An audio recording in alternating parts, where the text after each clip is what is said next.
Good evening, everybody. Welcome you all to the 14th session of our climate literacy course. Today we have a very special guest joining us, Mr. Kan Singh Nirwanji. He's an eco farmer at जोड़ की धानी. Sir, आपका हम स्वागत करते हैं.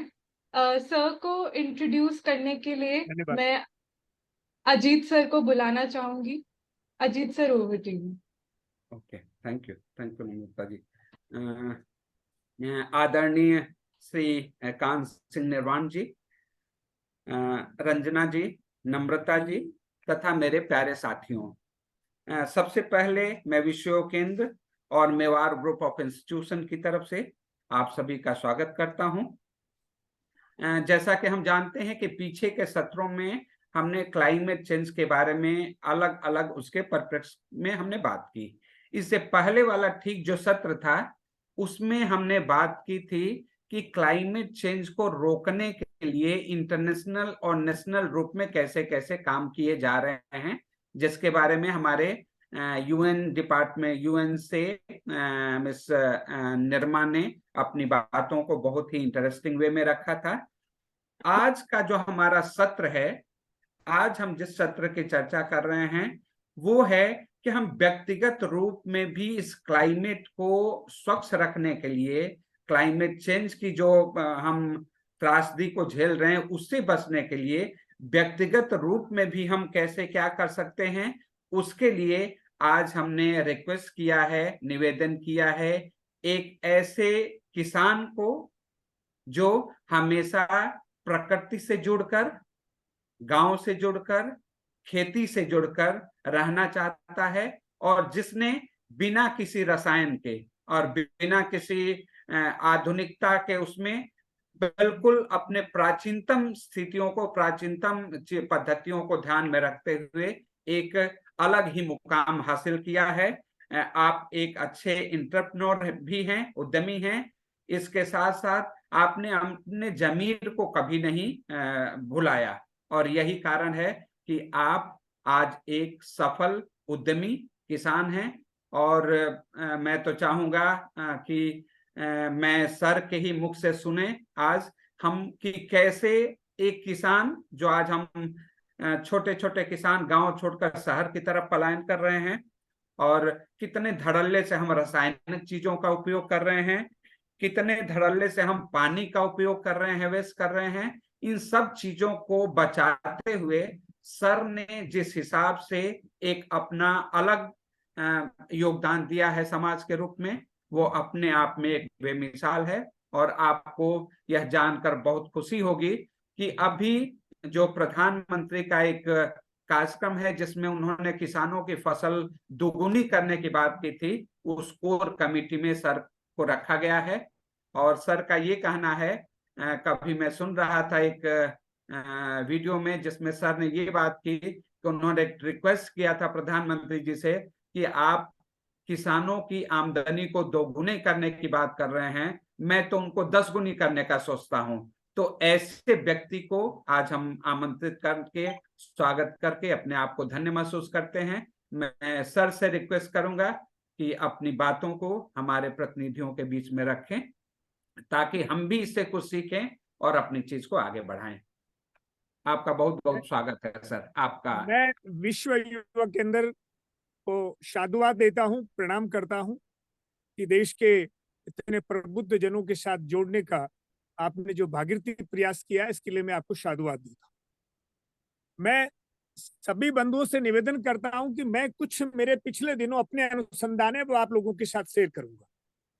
मैं अनपढ़ आदमी हूं, मैं कोई पढ़ी हुई बातें, सुनी हुई बातें बोलने में ज्यादा विश्वास नहीं करता हूं. मैं जो सोचता हूं उसको पहले करता हूं, करने के बाद मैं देश और दुनिया के लोगों को बताने का प्रयास करता हूं. मेरे पास में दुनिया के अनेक देशों से, पूरे भारत से 365 दिन लोग सैकड़ों की संख्या में आते हैं. और मेरा ये मानना है कि ज्ञान आप पढ़ा हुआ भूल सकते हो, सुना हुआ भूल सकते हो, देखा हुआ नहीं भूला जाता. 87% ज्ञान जो है देखने से आता है और वो देखने का मैंने एक मॉडल दिया है. पिछले कई सालों से मेरे ब्रेन में, मेरे दिमाग में एक वह परिस्थिति उठा पटक चल रही थी कि वास्तविक समस्या कहाँ है आधुनिक विज्ञान ने, आधुनिक संसाधनों ने और आधुनिक वैज्ञानिकों ने आज के समय में हर चीज का समाधान देने की कोशिश की है, लेकिन जो मूल समस्या है उस पे वो गए ही नहीं, टच ही नहीं किया। दुर्भाग्य ये रहा कि आधुनिक विज्ञान ने मन को और ब्रेन को एक कर दिया, जबकि दोनों भिन्न विषय हैं। मेरा शोध ये कहता है कि दुनिया में शरीर में कोई बीमारी नहीं होती किसी भी जीव में, बीमारी उसके मन में होती है। और जितनी समस्याएं हैं ब्रह्मांड में, जितनी जो तकलीफें हैं, वो भी कहीं बाहर नहीं है, सब की सब मन में विद्यमान है। बुराइयां, बीमारियां, सब चीजें आदमी के मन में बैठी हुई है और मन का कोई इलाज नहीं कर रहा है। फिर मैंने इस पे शोध किया, पता लगाया, जांच की, लोगों से मिला, बातें की, पीछे के इतिहास को खोजा, तो पता लगा कि हमारे ऋषियों ने, हमारे मनुष्यों ने, हमारे दार्शनिकों ने यह कहा कि स्वाध्याय करो, साधना करो, जो है शास्त्रों का अध्ययन करो, योग करो। ये सब बातें ठीक है, मैं इससे सहमत हूं, लेकिन ये कैसे हो? ये मन इतना मजबूत, मन के बिना तो ये होगा नहीं। मन ये पढ़ने से मजबूत कैसे हो शुरू में? इसके लिए मैंने शोध किया, तो पता लगा कि मन को ठीक करने की दो प्रारंभिक व्यवस्थाएं हैं। वो है कि आपका वातावरण जो है वो पॉजिटिव होना चाहिए, सकारात्मक होना चाहिए। अब आप दुर्भाग्य देखिए देश का, जिस देश में ये कहा जाता था कि मोटा पहने मोटा खाए, उस देश में कपड़े, खाने की वस्तु और पौधे लोग सुंदरता से लाते हैं। उसी दिन हमारा दुर्भाग्य शुरू हो गया। ये तीनों चीजें गुणवत्ता से होनी चाहिए। मोटा पहने मोटा खाए का अभिप्राय यही है कि वो पहने जो शरीर के लिए लाभदायक हो, वो खाएं जिससे आपकी बॉडी, आपका शरीर पलवित और पोषित होता हो। भले ही सुंदर पैकेजिंग में है या नहीं है, दिखने में सुंदर है या नहीं, इससे कोई लेना देना नहीं है, गुणकारी होना चाहिए। उन बातों को हम भूल बैठे। तो मन को ठीक करने के लिए पहली बात है कि आपका वातावरण पॉजिटिव होना चाहिए। पॉजिटिव वातावरण के लिए मैंने जो यहाँ मेरे यहाँ दिया है, उसके लिए सबसे पहला मैंने पूरा घर गाय के गोबर से लीपा। पिछले दिनों जर्मन और जापान, दो देशों के साइंटिस्टों का एक लेटेस्ट रिसर्च है कि स्वाइन फ्लू, मलेरिया, टीबी इस गाय के गोबर की सुगंध से नहीं होते। मैंने इस पे पूरा अध्ययन किया, पूरा पता गया, तह में गया, तो पता लगा। ये तो बहुत छोटी बात है। इससे भी बड़ी बात यह है कि गाय के गोबर से लिपी हुई दीवारें जहां होती है, वहां हानिकारक कीटाणु पनप भी जाए तो रोग नहीं फैला सकता। वो एंटीबायोटिक है, रोगाणु मुक्त है। दूसरी, इससे भी जो बड़ी बात मुझे पता लगी, वो ये कि दीवारें जिंदा हैं। ये 365 दिन पॉजिटिव ऊर्जा देती है, नकारात्मकता आ ही नहीं सकती। इसीलिए हमारी 4 पीढ़ियां एक थाली में खाती थी, एक चूल्हे पे रोटी खाती थी। आज बाप और बेटे के आपस में सींग अड़ जाते हैं। इसका दुर्भावना, जीन नहीं बदला, संस्कार नहीं बदले, केवल बदला है आपका वातावरण। इस वातावरण को ठीक नहीं करेंगे तो हम समूल नष्ट हो जाएंगे। वातावरण केवल पेड़ पौधे लगाने से नहीं होगा, वातावरण और किसी विषय से नहीं होगा। वातावरण एक संपूर्ण विज्ञान है, उसको बारीकी से समझना पड़ेगा। वातावरण केवल सुंदर हो ये जरूरी नहीं, पॉजिटिव हो ये जरूरी है। तो इसके लिए गाय के घी का हमारी परंपरा रही है। हमारी परंपरा इतनी विराट रही है कि आप खोजेंगे तो समुद्र भरा पड़ा है। हमारे यहाँ सांझ और सुबह दोनों वक्त गाय के घी का दीपक जलाने की परंपरा रही है। इस पे आप शोध करेंगे तो पता लगेगा कि गाय का घी जब अग्नि के स्पर्श में आता है तो ऑक्सीजन बनती है। ऑक्सीजन जहां बनेगी वहां नेगेटिव ऊर्जा बाहर चली जाएगी, पॉजिटिव ऊर्जा अंदर आएगी। लेकिन ये गाय के बिलोणी का घी का दीपक होना चाहिए, ये थैली वाला नहीं, ये और किसी बात का नहीं। इसके लिए पहली शर्त है ये। उसके बाद हम चले तो एक विज्ञान हमें समझना पड़ेगा। अब वो ये है कि जैसे जल, पानी, नीर एक है, वैसे धरती, गाय और प्रकृति तीनों एक है। ये पर्यायवाची शब्द है। पानी का एक स्वरूप है, कठोर है तो बर्फ है, तरल है तो पानी है, नमी है तो वाष्प है। वैसे गाय दिखती अलग है, धरती दिखती अलग है, प्रकृति दिखती अलग है, लेकिन तीनों एक ही है।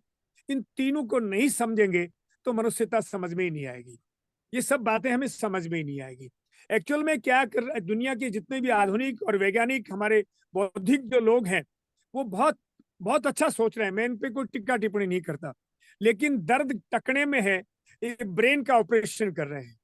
जब तक मूल की जड़ों में नहीं जाएंगे तब तक वास्तविकता नहीं समझ में आएगी। और वास्तविकता मित्रों ये है कि आज के समय में जो सबसे बुद्धिजीवी, सबसे इंटेलिजेंट, सबसे होशियार कहता है मनुष्य, एकमात्र ब्रह्मांड का प्राणी है मनुष्य, जो अपनी उत्पत्ति को रात और दिन नष्ट कर रहा है। 99% लोगों को अपनी उत्पत्ति का पता ही नहीं है। मेरे पास में पीएचडी के विद्यार्थी आते हैं, डिप्लोमाधारी विद्यार्थी आते हैं, मैं उनसे पूछता हूँ, मतलब अनभिज्ञ लोग होते हैं, और उनमें से कोई जान भी जाए तो कहता है पंच तत्व से बना है। अब पंच तत्व कौन कौन से हैं, किस में से कौन निकला, ये ज्ञान ही नहीं है। और आप मान लीजिए जिन व्यक्तियों को अपनी उत्पत्ति का ज्ञान नहीं हो, वो लोग तो लावारिश होते हैं, और लावारिशों का कोई धनी धोरी नहीं होता है। तो मनुष्य तो लावारिश स्थिति में आके खड़ा हो गया है। सबसे पहले आप अपनी जड़ों को पहचानो। मैं अक्सर लोगों से कहता हूं और आपसे भी निवेदन करता हूं कि आप रोज हवाई जहाज में उड़े, इसके मैं पक्ष में हूं। चांद पे प्लाट कटाएं, सबसे पहले आप कटाएं, इसके भी मैं पक्ष में हूं। लेकिन पौधों से प्रेरणा लें। पौधे अपनी टहनियां और पत्तियां बदलते हैं, रूट्स नहीं बदलते, जड़ें नहीं बदलते। ये संस्कृति, ये सभ्यता, ये संस्कार और ये हमारे जितने भी आविष्कार जो हमारे ऋषि मुनियों ने किए, ये हमारी जड़ें हैं। इस रूट से आप छेड़छाड़ नहीं करें, इस रूट को बदलने का प्रयत्न नहीं करें, ये हम समूल नष्ट हो जाएंगे। तो ये पंच तत्व की रक्षा जब तक नहीं होगी, पंच तत्व को हम पहचानना नहीं शुरू करेंगे, तब तक कुछ भी नहीं होने वाला। केवल लोग कह रहे हैं क्लाइमेट के लिए पेड़ पौधे लगा दो, फिर क्या होगा? जब मूल को नहीं समझेंगे तो पौधे कैसे पालेंगे? कौन कौन से पौधे पालेंगे? अब सरकारों ने, बेटा देखो फिर, सरकारों ने जो जंजाल खड़ा किया है, वो ऐसे पौधे लगा दिए जो क्लाइमेट को डैमेज कर रहे हैं। जंगल के जंगल खड़े किए हैं। ऐसे बबूल हैं जो मनुष्य की प्रजाति को नष्ट कर देंगे, ऐसे बबूल भी आ गए हैं। तो ये जंगल के जंगल खड़े कर दिए, सरकारों ने बीज डाल दिए। तो इससे हुआ क्या? इससे उल्टा नुकसान हुआ। तो मेरा आप सब प्रबुद्ध लोगों से निवेदन है कि इस क्लाइमेट को, इस धरती को, इस दुनिया को वातावरण शुद्ध करने के लिए पहली प्राथमिकता गाय है। देसी गाय के बिना क्लाइमेट पूरा का पूरा जो पंच तत्व है उनकी रक्षा सिर्फ देसी गाय करने का ही सामर्थ्य रखती है। इसमें केवल गाय करेगी ऐसा नहीं, बहुत सारी चीजें मिलकर करेंगी, लेकिन मूल गाय है, प्रारंभ गाय है। इस प्रारंभ गाय को नहीं पकड़ेंगे, नहीं समझ में आएंगे, तो हम आकाश पाताल कितने भी बांध लें, इसमें कोई फर्क पड़ने वाला नहीं है। आज आप धरती को देखिए, मैं 5 चीजों की रक्षा करने का मैंने एक पूरा यहाँ अभियान चलाया है। सबसे पहले हमारे यहाँ डॉक्टर क्या कहते हैं, कोई डॉक्टर ये कहे कि बच्चा माँ के पेट में हो और बच्चे का इलाज करे, बच्चे की देखभाल करे, बच्चे को मजबूत करे, तो क्या उस डॉक्टर को हम विद्वान कहेंगे? ये आपके एग्रीकल्चर के साइंटिस्ट तो यही कर रहे हैं। जब आप फसल बीमार होती है, कोई पौधा बीमार होता है, तो इलाज के लिए जाते हो तो पौधे का इलाज करते हैं, फसल का इलाज करते हैं, माँ की तो बात ही नहीं करते। तो कितने नादान लोग हैं। मैं कहता हूं बच्चे की बात ही मत करो, माँ की बात करो। माँ यदि मजबूत है, माँ यदि सुदृढ़ है, तो बच्चा स्वतः सुदृढ़ है। अब माँ कैसे मजबूत हो ये विज्ञान जानते ही नहीं, ये जानना पड़ेगा। सबसे बड़ी दुर्भाग्यपूर्ण स्थिति है कि बार बार एक ढोल पीट रहे हैं कि ये देश भूखे मर जाता, आधुनिक हरित क्रांति नहीं होती तो ये सब कुछ नष्ट हो जाता। ठीक है भाई, लेकिन आज तो क्या हरित क्रांति आने के बाद तो पूरा देश खाद्यान्न में आत्मनिर्भर हो गया क्या? अब तो डाउनफॉल शुरू हो गया है। और डाउनफॉल में भी दुर्भाग्य ये है कि आज भी ये देश जो है तिलहन में, दलहन में आयात करता है, निर्यात नहीं करता है। इससे आगे मैं चलूं तो आपसे निवेदन करूं कि ये धरती को डैमेज बांझ बनाने में तैयार हो गए हैं। भारत के इतिहास में 2 डिपार्टमेंट, मैंने पूरी हिस्ट्री को खंगाला है, आप विद्वान लोग बैठे हैं, आपने किसी कालखंड में सुना हो तो मुझे बता दीजिए। भारत के इतिहास में किसी भी कालखंड में ये कृषि वैज्ञानिक और वेटनरी के डॉक्टर कभी थे ही नहीं। इनका सबसे बड़ा योगदान इन कृषि के वैज्ञानिकों ने इस धरती को बांझ बना दिया, और आधुनिक वेटनरी के डॉक्टरों ने गाय को आवारा बना दिया। ये बड़े योगदान है इनके। इन दोनों विषयों को आप नहीं समझेंगे, मैं उनके खिलाफ नहीं हूं, वो हमारे भाई बंद हैं। एग्रीकल्चर के जितने साइंटिस्ट हैं उनसे मैं करबद्ध रूप से प्रार्थना करता हूं कि जो किसान खेत में प्रैक्टिकल कर रहा है उसको थ्योरी जो है आप लैब के अंदर उसको जो है उसको आप प्रमाणित करिए, उसको जांचिए कि हम कितने सही हैं कितने गलत हैं, हमें बताइए। वो तो करना नहीं चाहते। वो कह रहे हैं हम तो साइंटिस्ट हैं। और कौन से साइंटिस्ट हैं? 4 किताबें लोगों के द्वारा अंग्रेजी में लिखी हुई उनको रट करके नकल करके पास हो जाते हैं। रटने में और नकल में कोई बेसिक अंतर नहीं, इक्वल पोजीशन है। वो दूसरे दिन साइंटिस्ट हैं। और जो पौधों से बात करता है, जमीन से संवाद करता है और नेचर के स्वभाव को जानता है, गाय की बात को जानता है, वो अनपढ़ और गंवार है इस देश में। ये षड्यंत्र नहीं लगता आप लोगों को? इन सबको आप जैसे प्रबुद्ध लोग आएंगे एक मंच पे, एक जगह आएंगे, अपनी बात प्रामाणिकता से रखें, हमें क्या तकलीफ है? मैं साइंटिस्टों से एक ही बार निवेदन मैंने हर बार कहा है कि आप जो है ये प्रमाणित करें कि आपको जितने वैज्ञानिक कृषि विज्ञान केंद्र जितने भी हैं भारत में, जो जमीन का पैमाना आपको दिया गया था उसके स्टैंडर्ड को आप तक बना के रख सकें। आप वो डाउनफॉल चला गया तो किसान की खेत में कैसे बढ़ाएंगे आप? ये नेचर समझना पड़े। एक गाय से आप 30 बीघा जमीन में बम्पर फसल ले सकते हैं, संपूर्ण विज्ञान है। धरती की खुराक ने खाद है। पौधा 98% खुराक बिना किसी मानवीय सहायता के क्लाइमेट से लेता है, केवल 1.5% खुराक ही जमीन से लेता है। और उस 1.5% के लिए इतने पाप करवा देंगे हमसे? वो भी धरती में भंडार भरे पड़े हैं, लेकिन वो जड़ों के अनुकूल नहीं है। धरती में रोल किसी का नहीं है। अभी आप बता रहे थे कि वो उनका क्लाइमेट अलग है, सिस्टम अलग है, वो तो अलग है, लेकिन धरती की तासीर एक है। माँ अमेरिका में बच्चा पैदा करती है, वो पाकिस्तान में भी करेगी और भारत में भी करेगी। महत्वपूर्ण ये नहीं है, महत्वपूर्ण सूक्ष्म जीवाणु है। वातावरण निश्चित रूप से प्रभाव डालता है, लेकिन वो उसी के अनुकूल सूक्ष्म जीवाणु तैयार हो जाएंगे तो वो वहां भी काम करेगा। तो खेल सूक्ष्म जीवाणु को तो समझा नहीं रहे हैं। जो सेना के रूप में, जो गृहिणी के रूप में जो पार्ट है वो सूक्ष्म जीवाणु का है। और देसी गाय के 1 ग्राम गोबर में 300 से 500 करोड़ सूक्ष्म जीवाणु पाए जाते हैं। उनको हम मल्टीप्लाई करते हैं, खरबों में परिवर्तित करते हैं। वो सेना जब धरती में उतरती है तो जमीन की 1.5% खुराक को पक्का करके जमीन की जड़ों को खिला देती है। इतना सा विज्ञान है जिसको इतना। मुझे एक बात बताइए, आप देश में सर्वे कर लीजिए, ये 70 साल में 10 दवाइयों का नाम, 10 चीजों का नाम ये आधुनिक वैज्ञानिक किसान को आज तक नहीं समझा पाए। वो क्या डालेगा, क्या करेगा, ये समझ से बाहर है। तो इसलिए आज के समय में अब चेतने की जरूरत है। और आधुनिक विज्ञान, WHO की तो नई रिपोर्ट आई है कि अब कोरोना से तो खतरनाक वायरस वायुमंडल में आ चुका है, आने वाला तैयार खड़ा है। अब मित्रों, मैं आज आपके माध्यम से मैं बहुत क्लियर कहता हूं, मैं एक जंगली सा किसान हूं, लेकिन मैं बात बहुत क्लियर कह रहा हूं आप लोगों से कि आने वाले समय में न विज्ञान बचाएगी, न सरकार बचाएगी, और सिर्फ इस देश और दुनिया को एक गाय बचाएगी। आप समझ लीजिए, समय आ गया। अब आप इसको मैं एग्जाम्पल आधुनिक तरीके से समझाना चाहूं तो एक 16 कला का अवतारी पुरुष, धरती का श्रेष्ठ अवतार भगवान कृष्ण के रूप में दुनिया जानती है। घुटनों के बल चला तो गाय की गौर में गया, क्यों? इस पे मैंने शोध किया। फिर एक श्रेष्ठ अवतारी पुरुष दिन भर रथ हाँकता है और रथ से नीचे उतर करके और घोड़े के खुरा बुरुस मालिश करता है, क्यों? इन दोनों विषय पे जब मैंने शोध किया तो पता लगा कि गाय भक्ति का प्रतीक है और घोड़ा शक्ति का प्रतीक है। दुनिया में सर्वांगीण विकास के ब्रह्मांड में 2 ही स्रोत हैं, भक्ति और शक्ति की आराधना। दोनों के बीच मेरा जीवन जीता हूं।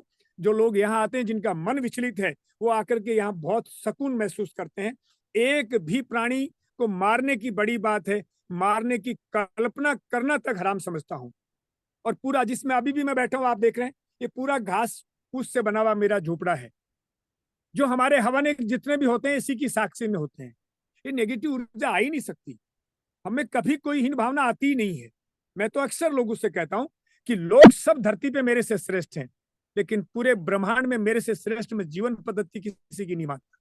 मेरी थाली में प्रामाणिकता है, मेरे वातावरण में प्रामाणिकता है और मेरे जीवन में प्रामाणिकता है। इसलिए आप जीवन जीने की कला को सीखें, वातावरण को सीखें, और इस धरती को, पानी को, वायु को, आकाश को हम सबको नहीं बचाएंगे एक साथ, एक एक को बचा लेंगे तो कुछ होने वाला नहीं है। सब बचेंगे तब दुनिया बचेगी, नहीं तो हमारे साथ में अब आधुनिक विज्ञान जो चेतावनियां दे रहे हैं उसमें तो कह रहे हैं 5-7 साल में हम जड़ों की ओर नहीं लौटे तो लौटने के रास्ते भी बंद हो जाएंगे।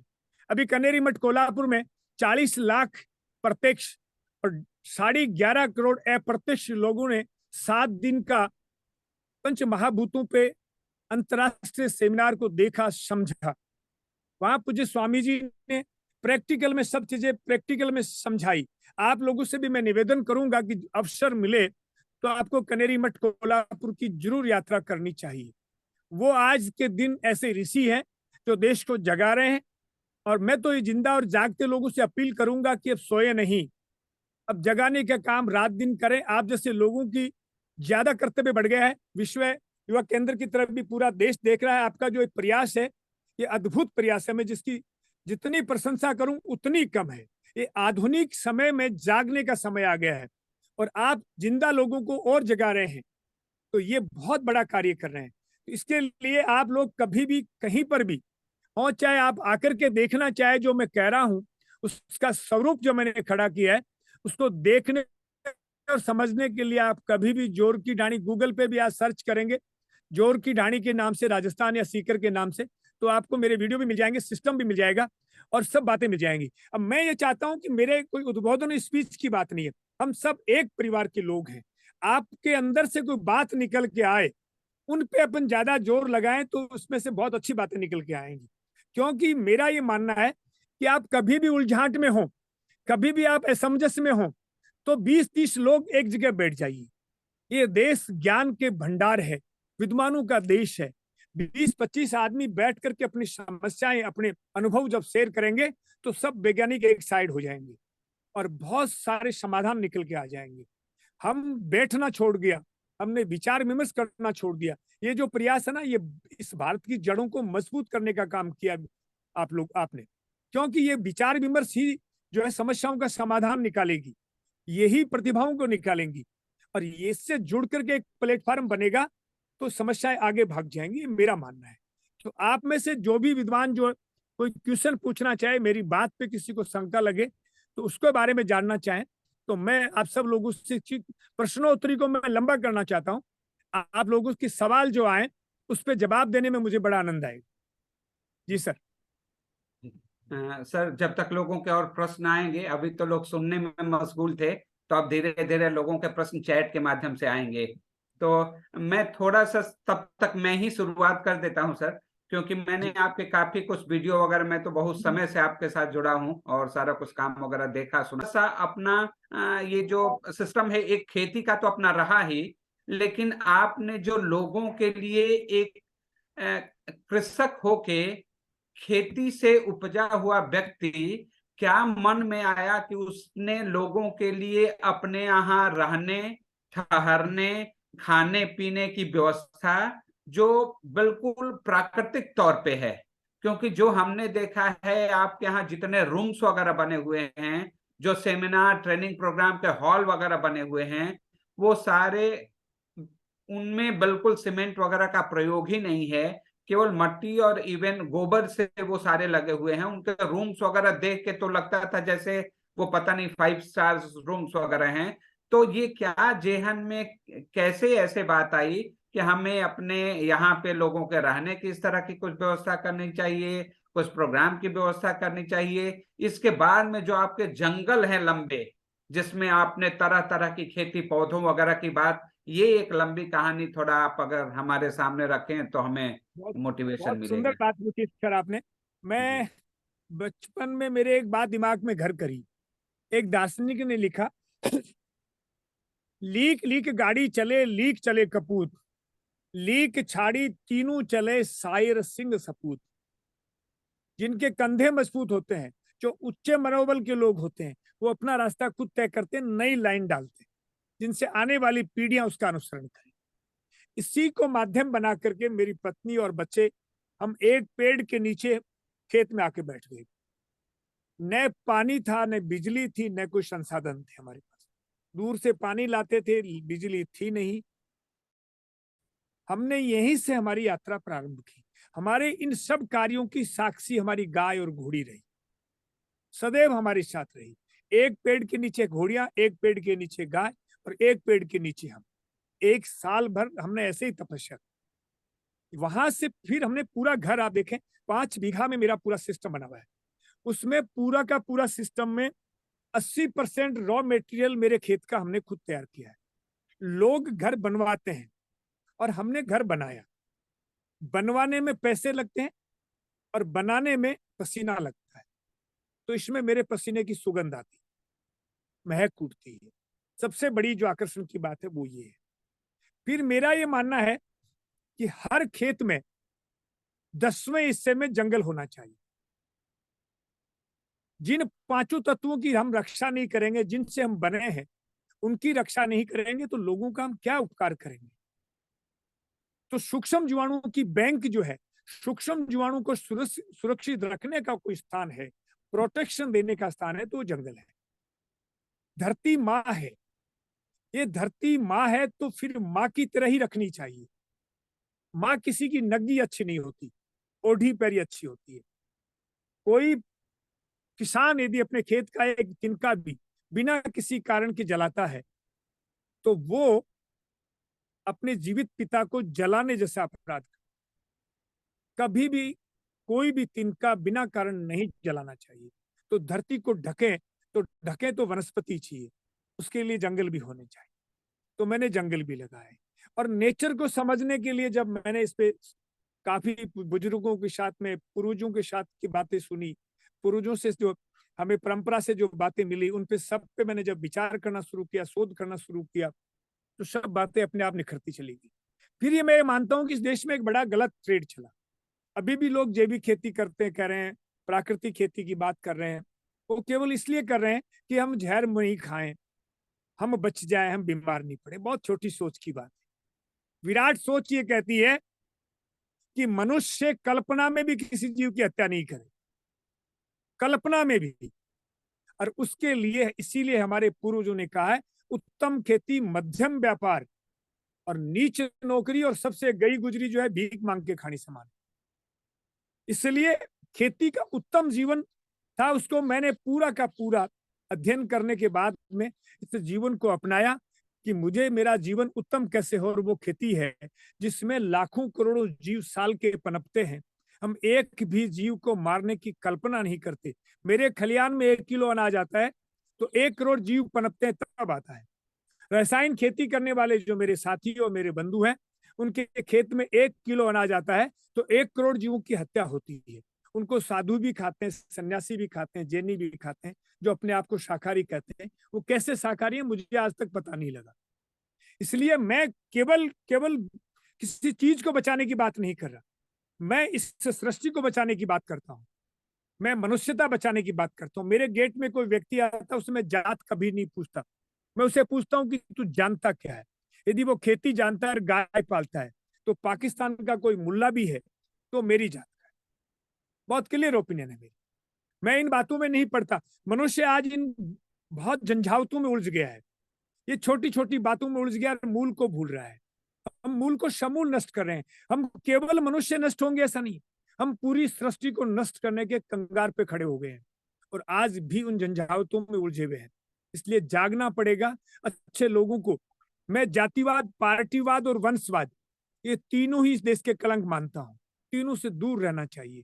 अच्छे इंसानों को जाग करके और प्रकृति के कल्याण के लिए काम करना चाहिए। इसके लिए मैंने ये बेस खड़ा किया और यहाँ आकर के खेत में आज 17-18 साल पहले तपस्या शुरू की बच्चों के साथ में। आज मेरे बच्चे 3 लड़के और मेरी 1 लड़की है। हम बहुत खुश हैं और बड़े बेटे की शादी कर दी तो हम पूरा परिवार, हमारा सब काम, जो मेरे पास बहुत सारी गाय हैं, घोड़े हैं, कुत्ते हैं, बिल्ली हैं, खरगोश हैं, कबूतर हैं, बहुत सारे पक्षी हैं, तो सब के सब हम एक साथ कुछ काम करते हैं और सुबह 4 बजे उठ जाते हैं, 8, साढ़े 8, 9 बजे सो जाते हैं। बहुत गहरी नींद आती है। गाय और घोड़ियों के बीच रहता हूँ, भक्ति और शक्ति की आराधना करता हूँ और उन्हीं के साथ जीता हूँ।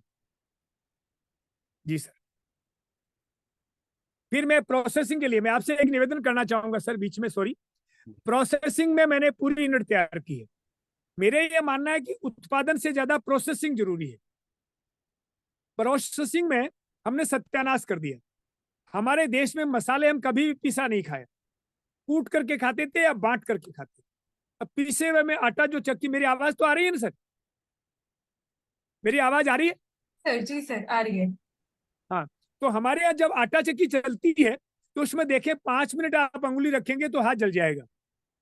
तो क्या उस आटा में और उन मसालों में जो पीस करके आ रहे हैं गुणवत्ता बची? हमारा आयुर्वेद कहता है कि आपकी रसोई का कोई भी सामान प्रोसेसिंग के वक्त रत्ती भर गर्म नहीं होना चाहिए, और वही सिस्टम मैंने प्रारंभ कर दिया है। 300 कपल पूरे देश भर से मेरे पास आते हैं, रात को रुकते हैं, उसका किराया देते हैं, खाने के पैसे देते हैं, सुबह गाड़ी भर के सामान ले जाते हैं। पूरे कोरोना काल में 3 लोगों को कोरोना हुआ, 15 दिन में तीनों ठीक हो गए, एक का भी बाल बांका नहीं हुआ। तो प्रोसेसिंग, मेरा कहने का अर्थ है कि पूरे देश में फैमिली डॉक्टर रखे, मुझे कोई इसमें ऑब्जेक्शन नहीं है, लेकिन फैमिली डॉक्टर की तरह ही एक फैमिली फार्मर भी रखे लोग। बीमारियां घर में नहीं आएंगी, न मानसिक बीमारी आएगी न शारीरिक बीमारी आएगी, क्योंकि हर चीज का समाधान गाय के पास में है। तो इन सब बातों को हमने प्रोसेसिंग की पूरी यूनिट तैयार की है, और उसमें सब मसाले, तेल, घी, दालें, आटा, हाथ वाली जो हमारी गांव में जो महिलाएं आटा चक्की पीसती थी, उसकी हमने एक मोटर लगा दी। वो 1 घंटे में 4-5 किलो आटा पीसती है। वो आटा हमारा सब जगह जाता है, तो उसमें प्रोटीन, उसकी गुणवत्ता कहीं टच भी नहीं होती है। ये पूरा सिस्टम हमने धीरे धीरे हमारे खेत की कमाई से, मैंने 1 रुपया आज तक कोई सब्सिडी नहीं ली, 1 रुपया किसी से डोनेशन नहीं लिया, सब इसी धरती माता से लिया और धरती माता की यही लगा दिया। ये मेरा सिस्टम रहा है सर। जी आगे थोड़ा सा ये बढ़ते हुए सर, कि अपने पास अभी जैसे लोग अगर आए, कितने लोगों के लिए कैसे कैसे कमरे हैं, क्या क्या व्यवस्थाएं हैं आपके पास, थोड़ा सा उसका अगर, ताकि हमारे लोग ये समझें कि एक किसान और क्या क्या अपने साथ साथ सोच सकता है। क्योंकि जब हम ये बात करते हैं ना, मैं आपका जब फोटो घोड़े पे देखा तो मुझे लगा कि एक बार वो शेयर करना चाहिए, लोगों को देखना चाहिए कि सर मैं शेयर कर दूं आप कहीं पर? हाँ, एक मिनट दिखा दीजिए। जी जी, मैं भूल गई थी, आई एम सो सॉरी।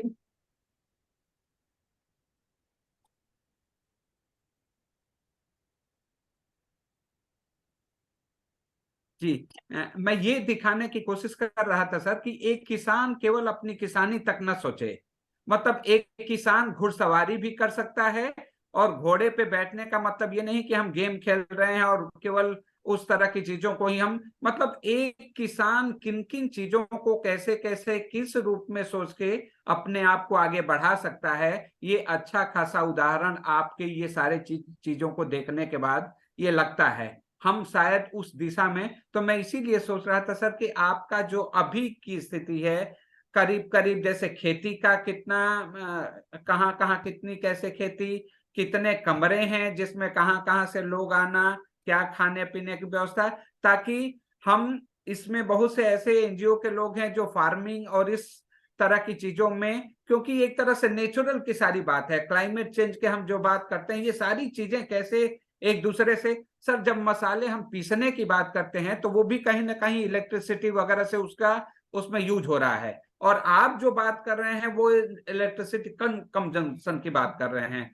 तो अपने आप हम इसमें जो क्लाइमेट उसकी जो मिटिगेशन की बात है वो आ रही है, तो थोड़ा इस पे अगर अपना प्रकाश डालें सर। आपने बहुत शानदार बात पूछी। मैं आप सब लोगों से, जितने प्रतिभागी आपके यहाँ विराजमान है, उनसे एक प्रार्थना करूंगा कि आप अपने जीवन में और आपके बच्चों के जीवन में यदि सकारात्मक ऊर्जा भरना चाहते हैं, कॉन्फिडेंस भरना चाहते हैं, तो घोड़े की पीठ से बड़ी कोई क्लासरूम नहीं है। सबसे बड़ी शक्ति का प्रतीक है। आज भी पूरी दुनिया में पावर हॉर्स से ही नापा जाता है, और हम गलती क्या करते हैं, जिसके पास नहीं है उससे मांग रहे हैं। अब पाकिस्तान से कोई उधार मांगे तो क्या देगा, आटा ही नहीं बेचारों के पास। तो जिनके पास है उनसे मांगे तो मिलेगा। तो घोड़े के पास शक्ति है। शक्ति आपको यदि जीवन में चाहिए, अपने बच्चों के जीवन में चाहिए, तो आप घोड़े की पीठ पे उसको बैठाना शुरू कर दीजिए। बच्चे कॉन्फिडेंस का लेवल जो है बहुत ऊंचा चला जाएगा। तो घोड़ा केवल, मेरा एक घोड़ा मेरी 10 घोड़ियों का खर्चा निकालती है, और 9 घोड़ियां मुझे निहाल करती हैं। घोड़ा पीठ से देता है, पेट से देता है, इतने देता है कि कोई ले ही नहीं सकता। तो ये सब बातें, मेरे पास में 30 लोगों की रुकने की व्यवस्था है। सेमिनार करने की व्यवस्था है जिसमें 100 लोग एक साथ सेमिनार कर सकते हैं, और पूरा का पूरा वातावरण जन्य है। पूरा खान पान मेरे फार्म पे ही प्रकृति के बीच में चूल्हे पे रोटी बनती है। मैंने अभी रेस्टोरेंट भी चालू कर दिया। मेरे शहर में करीब पूरे देश के बच्चे पढ़ रहे हैं, लाखों बच्चे पढ़ रहे हैं। लोग 4-5 हजार गार्जियन लोग अपने बच्चों से मिलने आते हैं। मैं चाहता हूं कि वो नेचर से जुड़ने के लिए अपने बच्चों को लेके फार्म पे आए। तो मैंने एक रेस्टोरेंट शानदार प्रकृति जन्य, प्रकृति से ओतप्रोत आधुनिकता और पुरातन दोनों का समन्वय किया है। केवल पुरातन को लेके नहीं बैठा हूं, केवल मैं आधुनिकता की बात नहीं करता हूं, दोनों का समन्वय करके हमने रेस्टोरेंट भी बनाया है, भोजनालय भी बनाया है, जिसमें आकर के लोग इस स्वाद को, इस प्रकृति को, इस विज्ञान को समझ सके, जान सकें। मेरा ये पूरा का पूरा जो है वो है मन को ठीक करने की प्रयोगशाला, वो खान पान से भी और वातावरण में से। ये मन ठीक हो गया तो सब समस्याएं ठीक हो गई, सब बीमारियां ठीक हो गई। लकड़ी की टेबल टूटती है लकड़ी से रिपेयरिंग, लोहे की टूटती है लोहे से रिपेयरिंग, पर मनुष्य अपनी शरीर की रिपेयरिंग जड़ी बूटी और दवाइयों से करता है। कितना नादान है, जबकि उसकी उत्पत्ति क्या जड़ी और दवाइयों से हुई है। हम नेचर को पूरी संपूर्ण दृष्टि से समझें, केवल पेड़ पौधों से नेचर नहीं समझें। नेचर संपूर्ण विज्ञान है, हम खुद नेचर हैं, इसलिए हमारा इलाज भी नेचर से ही होना चाहिए। इन सब चीजों को मैंने यहाँ जीवित किया है, सब चीजों को मैंने यहाँ लोगों को समझाने का प्रयास किया है, जिसमें झरना, प्राकृतिक झरना भी हमने बनाया है। उसमें जो संगीत आती है वो व्यक्ति के मन को कैसे एकाग्र करे, कहाँ बैठे, उसके सामने क्या हो, ये सब वातावरण देने की मैंने एक भागीरथी प्रयास किया है। थोड़ा आपने यहाँ के फैसिलिटी के बारे में अगर हल्का बात किया जाए सर, क्या क्या चीजें हैं? मेरे एक रूम में 2 लोग भी रुक सकते हैं, एक रूम में 4 लोग भी रुक सकते हैं, एक रूम में 7-8 लोग भी रुक सकते हैं। इस तरह से रूम बनाए हमने, और 12-13 रूम है। और बाकी मेरे पास में सिविस टेंट है, अटैच लेटरिन बाथ वाले। ट्रैफिक ज्यादा बढ़ता है, ज्यादा बंधु आते हैं तो हम टेंट भी लगा सकते हैं, जिसमें सब सुविधाएं युक्त है वो। तो ये सब तरीके की व्यवस्था है। और घुड़सवारी भी जो है सिखाई जाती है, और जो प्राकृतिक ढंग से जो छोटा मोटा इलाज है, मेरे पास हजारों जड़ी बूटियां हैं, उनका ज्ञान भी बताया जाता है। और मेरे इस प्लेटफार्म से मेरे इलाके में 40-30-40 किलोमीटर के एरिया में पूरा देश देख सकते हो, इतना पूरा भूभाग फैला हुआ है। यहाँ स्थापत्य कला का बेजोड़ नमूना है, देवी देवताओं के अनेक प्राचीन स्थान हैं, रेत के टीले जो हमारे हिंदुस्तान में प्रसिद्ध है, सम के दौरे जैसलमेर, उससे भी बड़े रेत के टीले हैं, नदी नाले जंगल सब है। जिस तरह का जो व्यक्ति शोध करना चाहता है, जिस वस्तु में उसका शौक हो, वो यहाँ सब विद्यमान है। और पूरी भर मेरे पास तो दुनिया भर के जो लोग आते हैं, देश के हर प्रांत से जो लोग आते हैं, वो यहाँ आने के बाद फार्म के गेट से बाहर निकलना ही नहीं चाहते। वो 2-3 दिन इसी में सुकून महसूस करते हैं, यहाँ ही रहते हैं। मैं उनको कहता हूँ वो कला है, ये कला, वो कह रहा है कहीं कला नहीं करना, हमें तो यही जीना है।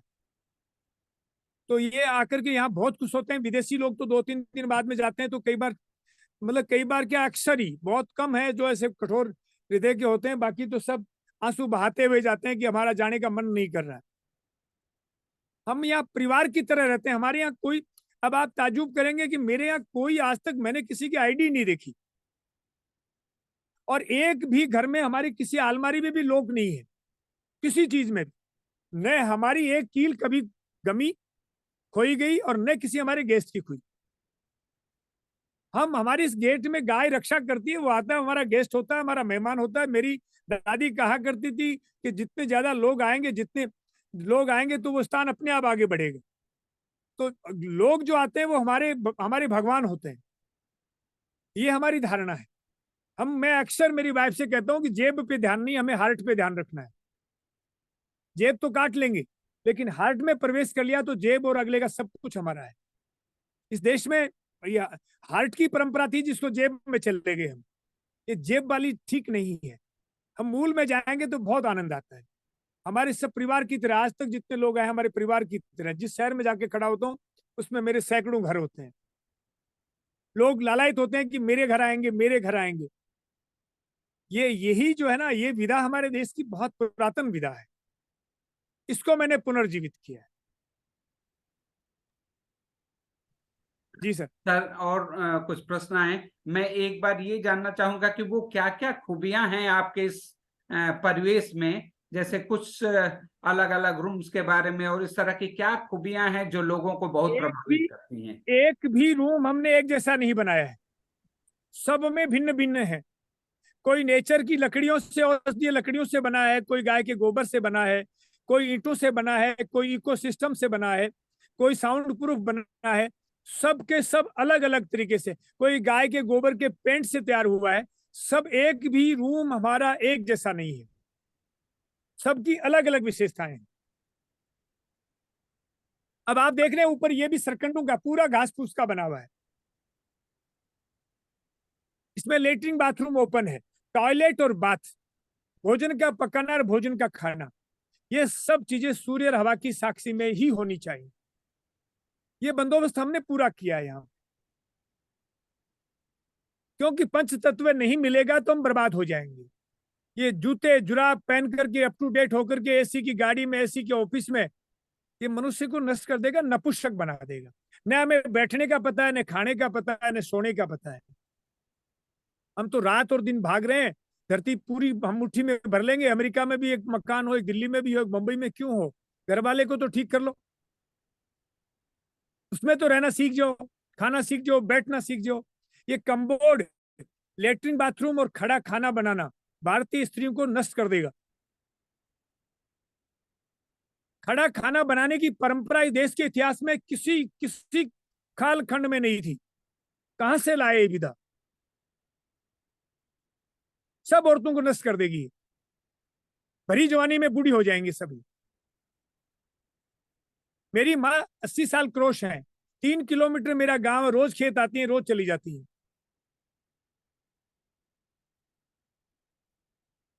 एक दिन खड़ा खाना नहीं बनाया उन्होंने कभी अपनी जिंदगी में, न ये कंपाउंड में कभी टॉयलेट बात किया उन्होंने। भारत में डायबिटीज कभी महिलाओं में होती ही नहीं थी, जानते ही नहीं थे। ये कमोड जब से आया, यदि आप उकड़ू बैठ करके यूरिन पास करते हो तो जिंदगी में डायबिटीज नहीं हो सकती। हो गया तो उसमें सुधार हो जाएगा। तो मैंने छोटी छोटी चीजों पे, हमारी मांग भरी जाती है, टीका लगाया जाता है, इन सब पे मैंने शोध किया है, सब पे मैंने जो है पूरा अध्ययन किया है। उन सब चीजों को मैं यहाँ लोगों को मैं अक्सर कहता हूं कि अब घूमने और देखने जाने वाली जगह नहीं जाना चाहिए, अब सीखने वाली जगह जाना चाहिए, जहां सीखने को मिले, जीवन परिवर्तन हो। ऐसे लोगों के पास बैठना चाहिए, ऐसी जगह जाना चाहिए। नहीं तो वक्त ज्यादा नहीं है, बहुत नजदीक खड़े हैं हम। अब भी नहीं जागे और नहीं चेते और नहीं जिंदा हुए तो फिर लाशें गिनो, मजा करो, और कोई उपाय नहीं। तो ये सब चीजें हमने भिन्न भिन्न बनाई है, अलग अलग रूम की। मेरे पास 1200 रुपए का कमरा से लेकर के 4000 रुपए तक के कमरे हैं।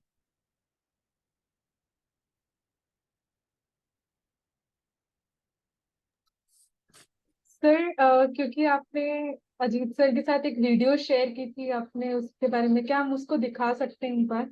हाँ हाँ बिल्कुल, क्या हमारी लुका छिपी है ही नहीं मैडम, जो है सब दिखाइए आप। जी, ताकि मैं चाहती हूँ, क्योंकि आपने इतने बेहतरीन तरीके से सर इसको समझाया है, तो वो अब वो देखेंगे उस चीज को वीडियो में तो शायद बेहतर समझ पाएंगे कि आपने किस तरीके आप से बिल्कुल कितना सही अच्छा। बोल रहे हो बड़ी नम्रता रिपोर्ट जी। की है। जी नम्रता जी, आप बिल्कुल सही बोल रहे हो, क्योंकि उस रूम को देखने के बाद जो हम ऐसे बात कर रहे हैं, और एक बार जब देख लेने के बाद तो एक किसान के पास उसके एरिया में, उसके कैंपस में ये चीजें उपलब्ध हैं, वो हमको लग रहा है आपका आइडिया बहुत अच्छा है। कई प्रश्नों का जवाब उसमें शायद छिपा हुआ है। तो एक बार दिखाते हैं, फिर क्वेश्चन एक ही साथ लोगों के जो आएंगे वो आप वो कर लेना सर से। बिल्कुल सही, आप जी एक बार दिखा दीजिए। जी सर।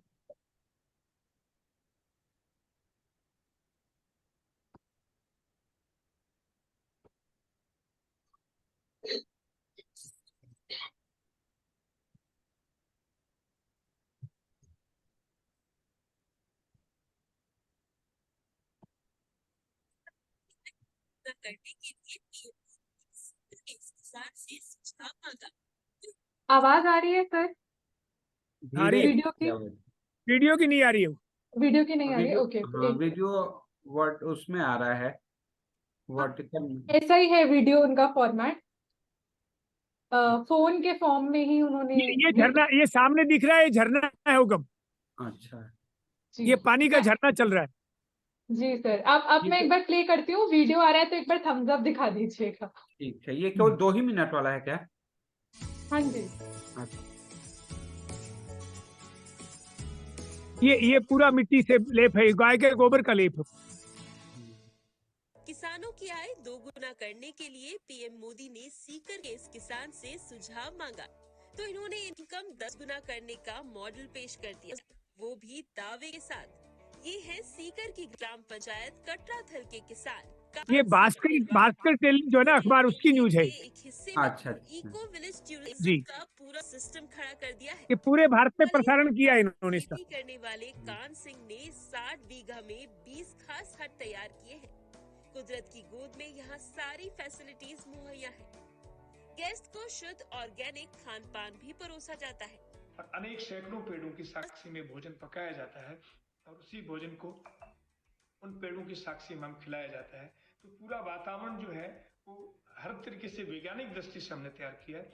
गोबर से लिपे और छप्पर वाले इन कमरों के लिए 1200 से 4000 रुपए तक का भुगतान करना होता है। खेती के साथ ये प्रयोग कर कान सिंह सालाना 1.5 करोड़ की कमाई कर रहे हैं। आप 40-50 के टेम्परेचर में मेरे यहाँ बिना पंखा ये इसमें जो फोटो आई है, ये 4-5 हमारे जो रूपा बनियान के मालिक है वो आए हुए हैं। सब चीजों का अच्छा। नेचर हाँ। युक्त दिया है और पूरे देश को जो है कुमार विश्वास भी अभी पूरे दिन भर फार्म पे रह के गए हैं हुकम। सब लोगों ने कहा ये मेरी वाइफ है, पूरा मेंटेन यही करती है। ये क्या कर रहे हैं, किसी के समझ में नहीं आ रहा था। जब हमने शुरू से ये बनवाए, एक झोपड़ा छान और ये 2 झोपड़े, तो घर वालों ने भी ऑब्जेक्शन किया, बोले इतने पैसों में तो मकान ही बन जाता। इस स्ट्रक्चर को खुद कान सिंह, उनकी पत्नी सुशीला और बेटों ने अपने हाथों से तैयार किया है। सारी व्यवस्थाएं परिवार ही संभालता है। सीकर के इस किसान ने खेती में अलग तरीके का नवाचार किया है, जिससे इनको देश विदेश में काफी पहचान मिली है और इनकी आय में भी काफी बढ़ोतरी हुई है। ये बेटा है। दैनिक भास्कर सीकर।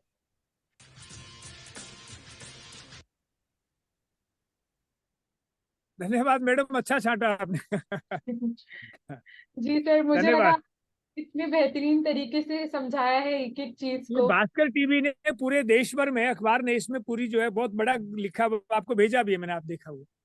जी हालांकि बहुत सारे वीडियोज आपके हैं सर, जिसमें आपने एक एक कमरे तक का वो किया है कि किस कमरे में कैसे हवा, उसके दीवालों के बारे में चर्चा, जो इकोसिस्टम वगैरह का, मेडिटेशन का अलग रूम है, जो आपके वो सेमिनार्स वगैरह के अलग अलग मीटिंग्स के रूम हैं, उसके बारे में बहुत अच्छे से बाकी तो हम चाहेंगे कि पाठक जी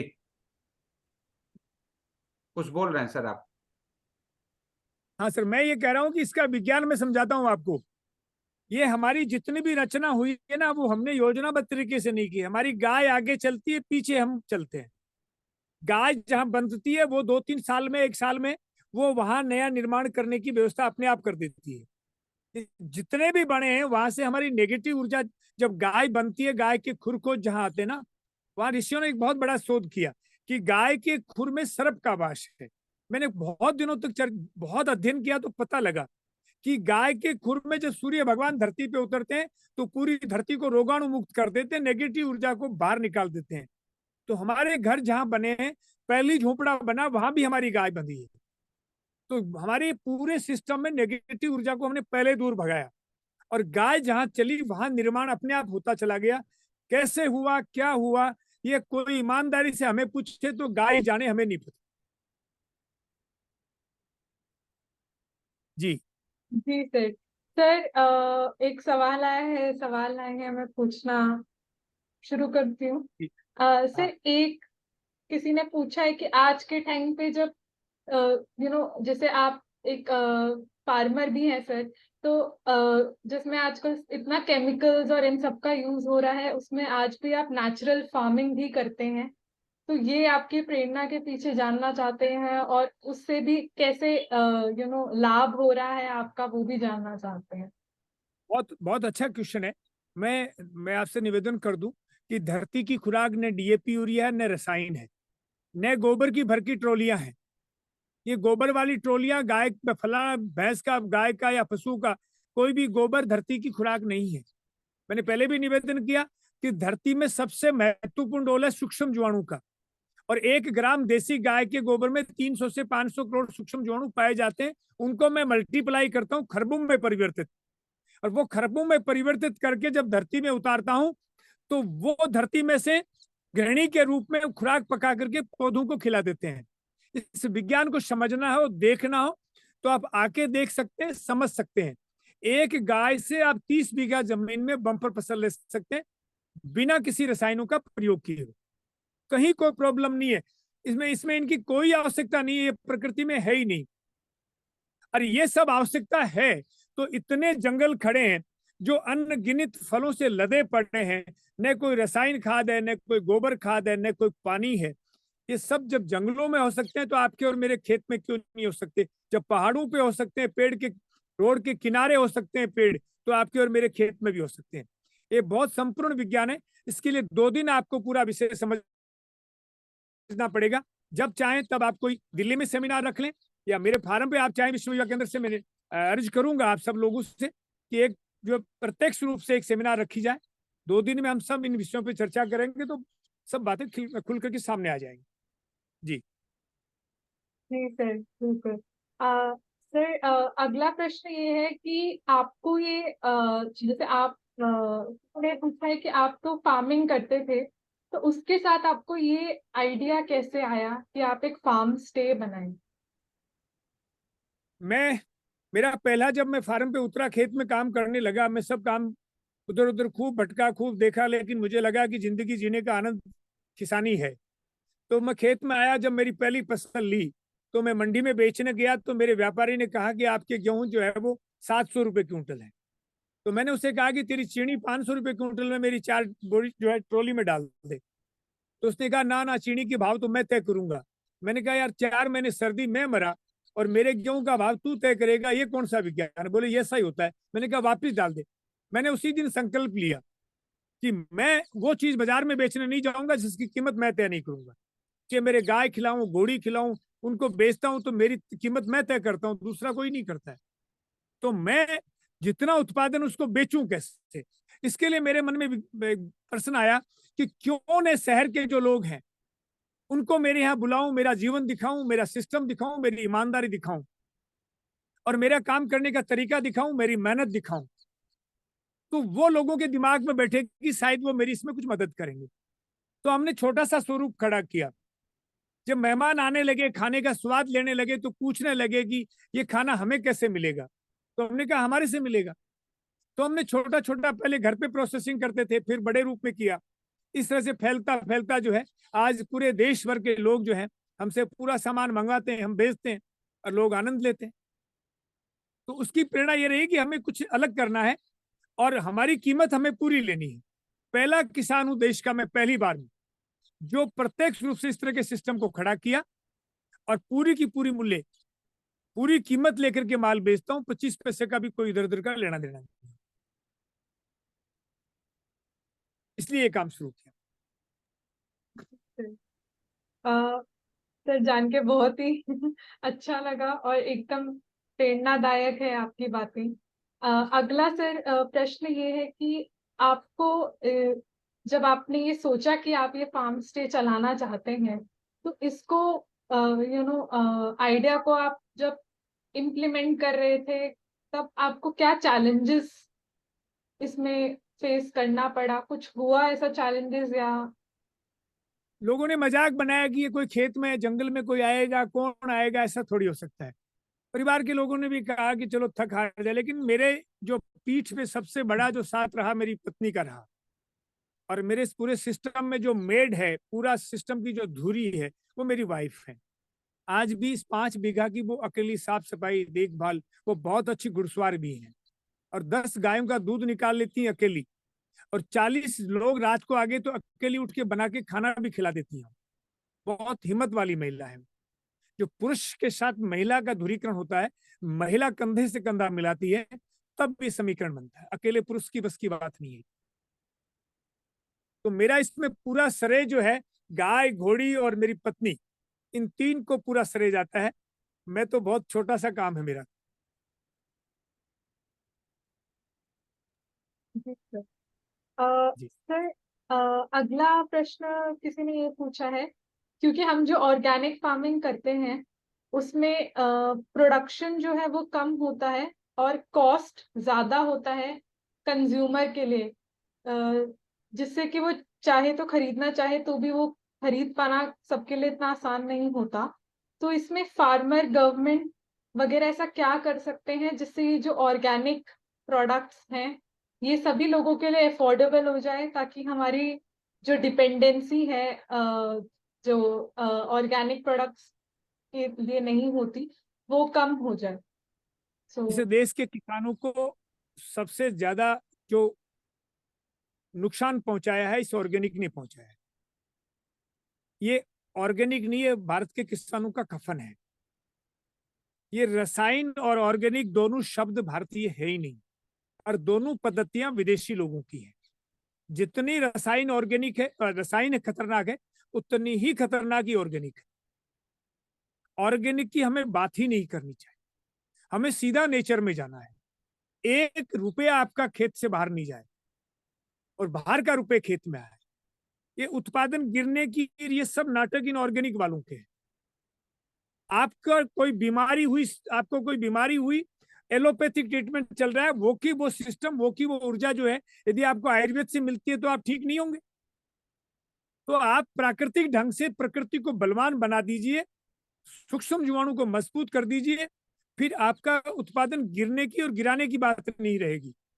और रही बात, उन्होंने एक बहुत शानदार बात कही है कि इसके भाव इक्वल कैसे आए। तो उसके लिए देखो, इस देश में किसान के लिए सबसे बड़ी जो बात है, वो सबसे बड़ी बर्बादी है मनरेगा है। मनरेगा मजदूरों को खा गया, कोई काम नहीं करना चाहता। मनरेगा अंत्योदय योजना इस देश को नपुंसक बनाने की अभियान है। किसान को मजदूर मिल ही नहीं रहा है। मेरे यहाँ आप 700, 800, 900 रुपए पर डे में 6 घंटे काम करने वाले आदमी नहीं है। क्या होगा? तो सरकारें मनरेगा को किसान के साथ क्यों नहीं जोड़ रही है? 300 वो दें, हम 200 हम दें, 500 रुपए दें, 300 हम दें, 300 वो दें, 600 मिलेंगे ना, काम वहां करवा दीजिए। कोई सरकार कहीं ध्यान नहीं दे रही है। मनरेगा को किसान के साथ जोड़ना पड़ेगा तो किसान जिंदा रहेगा, वरना तो आने वाले दिनों में खेत में अकेला किसान कब तक कैसे खड़ा रहेगा। और दूसरी, डीएपी यूरिया पे सब्सिडी दे रहे हैं, ये प्राकृतिक खेती करने वालों को क्या दे रहे हैं? या तो गाय पालने पे उनको मुआवजा दिया जाए। मैंने सरकार से कहा, एक बहुत बढ़िया सिस्टम बताया था, सुझाव दिया, लेकिन उस पर सुझाव पे चलते हुए सरकारें डर रही हैं। डीएपी यूरिया में जो सब्सिडी दे रही है, हम तो करें कल ही बंद कर दो। उसकी सब्सिडी के जो रुपए हैं उनको यदि हम किसानों में डिवाइड करें तो 8,000 रुपए प्रत्येक किसान के प्रति एकड़ के हिसाब से सालाना आते हैं। वो किसान को सीधा दे दो।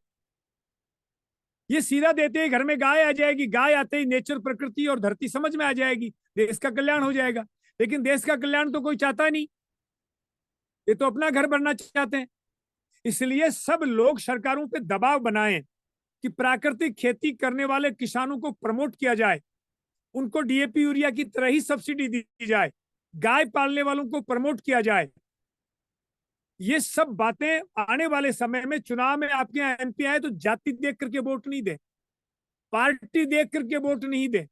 आप इन बातों को सब में लिखित में लें कि आप हमारे लिए क्या करेंगे, किसान के लिए क्या करेंगे। व्यक्ति के लिए नहीं कराना हमें मनुष्य के कल्याण के लिए, देश के भले के लिए। इस देश का भला तब होगा जब इस देश का किसान बलवान होगा। कोई रास्ता नहीं है। आप कितने भी कल कारखाने, कितनी भी सेना, कितना भी विज्ञान बना लें, भारत के इतिहास को उठा के देखेंगे, जिस राजा के कालखंड में किसान मजबूत था वो राजा सबसे मजबूत होता था। आज भी देश को बलवान बनाने का सामर्थ्य किसान में, किसान को बलवान बनाने का सामर्थ्य धरती में, और धरती को बलवान बनाने का सामर्थ्य देसी गाय में। इस पूरे चक्कर को समझना पड़ेगा। भारत को समझना है तो गांव समझना पड़ेगा, और गांव बना ही गाय से है। गाय समझे बिना ही भारत कभी समझ में नहीं आएगा। बहुत लंबा विषय है, ये घंटों में समझने वाली बातें नहीं है। इसके लिए 2-3 दिन की कोई सेमिनार होगी तो मैं एक एक विषय को खोल के समझाऊंगा, इस गाय का विज्ञान क्या ये भी बताऊंगा। जी आगे बोलिए। जी सर। सर, अगला प्रश्न किसी ने ये पूछा है कि आज पुरानी मिट्टी की चक्री जिससे चावल निकलता था क्यों और कैसे गायब हो गया? नहीं, ये षड्यंत्र पूर्वक सब हो गया। हमें आधुनिक तक हमारी चारपाई, आप देखो ये क्या गायब हो गई। हमारे यहाँ चारपाई पे सोते थे पूरे देश में, मैंने पूरे भारत का भ्रमण किया है। कोई तख्त पे नहीं सोता था, कोई बेड नहीं होता था, सब चारपाई पे सोते थे। इस चारपाई का विज्ञान था। विज्ञान ये था कि चारपाई, जैसे आप तख्त या बेड पे सोते हैं तो आपका पूरा शरीर जो है सीधा हो जाता है, खाना पूरे शरीर में फैल जाता है। तो जठराग्नि तो नाभि के पास काम करती है, तो नाभि वाला पच जाता है, बाकी का एसिडिटी और खाटी डकार के लिए सुरक्षित रहता है। अब चारपाई में क्या होता है, सिर ऊंचा, पैर ऊंचे, बीच में खड्डा, खाना पूरा नाभि में आता है और आपका पूरा खाना पच जाता है। एसिडिटी, खाटी डकार चारपाई पे सोने वाले की जिंदगी में नहीं हो सकता। कमर का दर्द नहीं हो सकता। अब इसको षड्यंत्र पूर्वक ये मान लिया गया कि चारपाई जिसके बेडरूम में पड़ी है, जिसके घर में पड़ी है, वो तो बैकवर्ड है। वैसे का वैसा उसके साथ में हुआ। इस आधुनिकता ने हमें लील लिया है। न हमें बैठ के खाना आता, कैसे उकड़ू बैठ के खाना खाई आदि बीमारियां कट जाएंगी, लेकिन कोई खाए तो ऐसा भी माना जाएगा। मैं तो 5 स्टार होटल में जाता हूं तो भी उकड़ू बैठ के खाना खाता हूं। जंगली माने तो मान ले, मेरे को तमका लगा करके क्या करना है। तो इसलिए हमारी जड़ों को पल्वित और पोषित करें, हमारी संस्कृति को संबल प्रदान करें, ये आप लोगों से मेरी अपील है।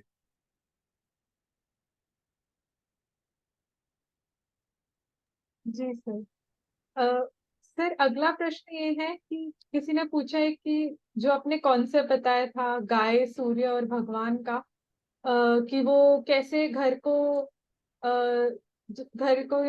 सारी नेगेटिव एनर्जी को दूर करता है, आप जो वो बता रहे थे, वो कॉन्सेप्ट को थोड़े और अच्छे तरीके से प्लीज एक बार समझाइए। और देखो, एक सीधा सा अर्थ है कि गाय के गोबर से हम घर लीप के रखेंगे तो गाय का गोबर 365 दिन पॉजिटिव ऊर्जा देता है।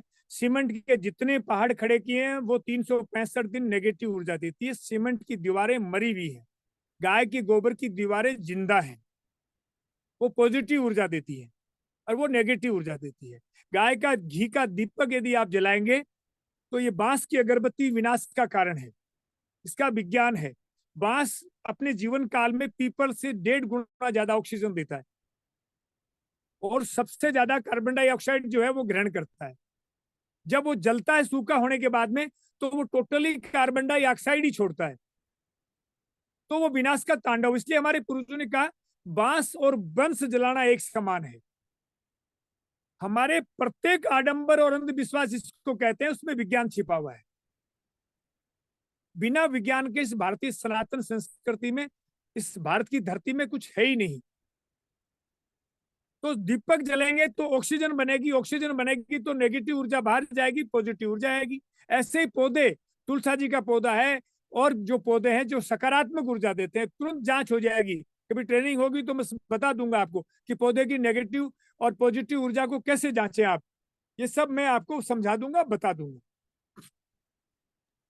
जी सर, बिल्कुल। एक क्वेश्चन आ रहा था, एक क्वेश्चन आपकी इस लाइन पे आ रहा था कि मनरेगा किसान के काम के अलावा बाकी में मजदूर क्या करेंगे, ये शायद कोई क्वेश्चन था। तो ये मुझे सुनाए तो मैं इसका जवाब दे सकता हूँ। आपकी इस लाइन पे आ रहा था। हाँ, उसमें सही है। नम्रता, मैं पढ़ दूं उसको, प्रश्न को? हाँ पढ़ दीजिए सर। हाँ, आपने कहा अब सर। जितने भी कठोर क्वेश्चन है सबको आने दो सर, मुझे कोई हाँ तकलीफ हाँ, नहीं। लिखा है कि सर, सरकार की योजनाओं के कारण आज किसान को मजदूर नहीं मिलते हैं, परंतु उस समय मजदूर को बाकी समय काम कैसे मिलेगा, उसका परिवार कैसे पलेगा? मतलब ऐसा ही लिखा है, कुछ हाँ, कंसेप्ट क्लियर नहीं हो पा रहा है। सही कहा आपने आज कि के समय में किसान को आज के समय में किसान को 365 दिन आदमी चाहिए, मजदूर चाहिए। इतने इतने आधुनिक संसाधन और आधुनिक तरीके हो गए हैं, पहली बात। दूसरी बात, मैं कह रहा हूं कि मनरेगा को खत्म करने की बात थोड़ी की है मैंने कहा कि मनरेगा को किसान के साथ जोड़ दीजिए आप। ये उल्टे सीधे खड्डे करा करके इधर से इधर मिट्टी डला रहे हैं, तो उससे कोई फायदा न देश को है, न लोगों को है, न किसान को है। हमारी ऊर्जा को नपुंसक बनाने के अभियान में नहीं लगाएं। ये जो हम आज के दिन आहार जो खा रहे हैं, इससे ऊर्जा नाम की चीज खत्म हो गई। ये सब नपुंसक घूम रहे हैं। कोर्स नहीं है। कोर्स के लिए आपको सकारात्मक ऊर्जा पैदा करनी पड़ेगी, भूमि को बलवान बनाना पड़ेगा, और जो है प्राकृतिक खेती से अन्न लेंगे तो ऊर्जा आएगी। इसलिए पोर्स खत्म हो जाएगा, जहर की खेती, आदमी नहीं मिलेंगे तो जहर की खेती होगी। जहर की खेती होगी तो हम नपुंसक बिना पोर्स के लोग घूमेंगे तो क्या करेंगे। इसलिए पोर्सवान बनाने के लिए मनरेगा को किसान के साथ जोड़ दें, ये मेरा कहना है। जी जी सर। और सर अगला, जी अगला सर प्रश्न ये है कि कितना आपने कॉस्ट लगा, ये आपने जो ये एग्रीकल्चरल टूरिज्म जो आपने शुरू किया है कॉन्सेप्ट, इसको सेटअप करने में कितना कॉस्ट लगा, ये पूछ रहे हैं। देखो, मैं किसान हूं, न कागज पे न लिखा पढ़ी है, न जोड़ बाकी है, और न हमने योजनाबद्ध कोई नक्शा बना करके किया है। हमारे पास जितने पैसे साल 2 साल से इकट्ठे होते हैं सब लगा देते हैं। हमारा कोई खर्चा है नहीं, कोई खर्चा नहीं। मुझे दिल्ली में पत्रकारों ने पूछा कि ये नोटबंदी से आपके क्या प्रभाव पड़ा। मैंने कहा हमारे तो 5 साल तक मोदी जी गेट पे ताला लगा जाए तो हमें तो बाहर निकलना ही नहीं है, हमारे कोई खर्चा नहीं है। तो इसलिए हमारे पास जो पैसे बचते हैं वो तो सब हम इसमें लगाते रहते हैं। साल 2 साल होता है, हम 4-6 महीने काम चला देते हैं, फिर कुछ ना कुछ नया बन जाता है। तो हमने कभी जोड़ बाकी गुणा भाग लगाया ही नहीं कभी। हमारे 80% से आसपास हमने हमारे खेत का मेटेरियल काम में लेते हैं, हम उसको तैयार कर लेते हैं और खड़ा कर देते हैं। इसलिए वो कभी हमने नहीं लगाया, इसलिए हिसाब किताब का मुझे नहीं पता। जी सर, आपके लोकल में जो रॉ मेटेरियल उससे आप भी शुरू कर सकते हैं।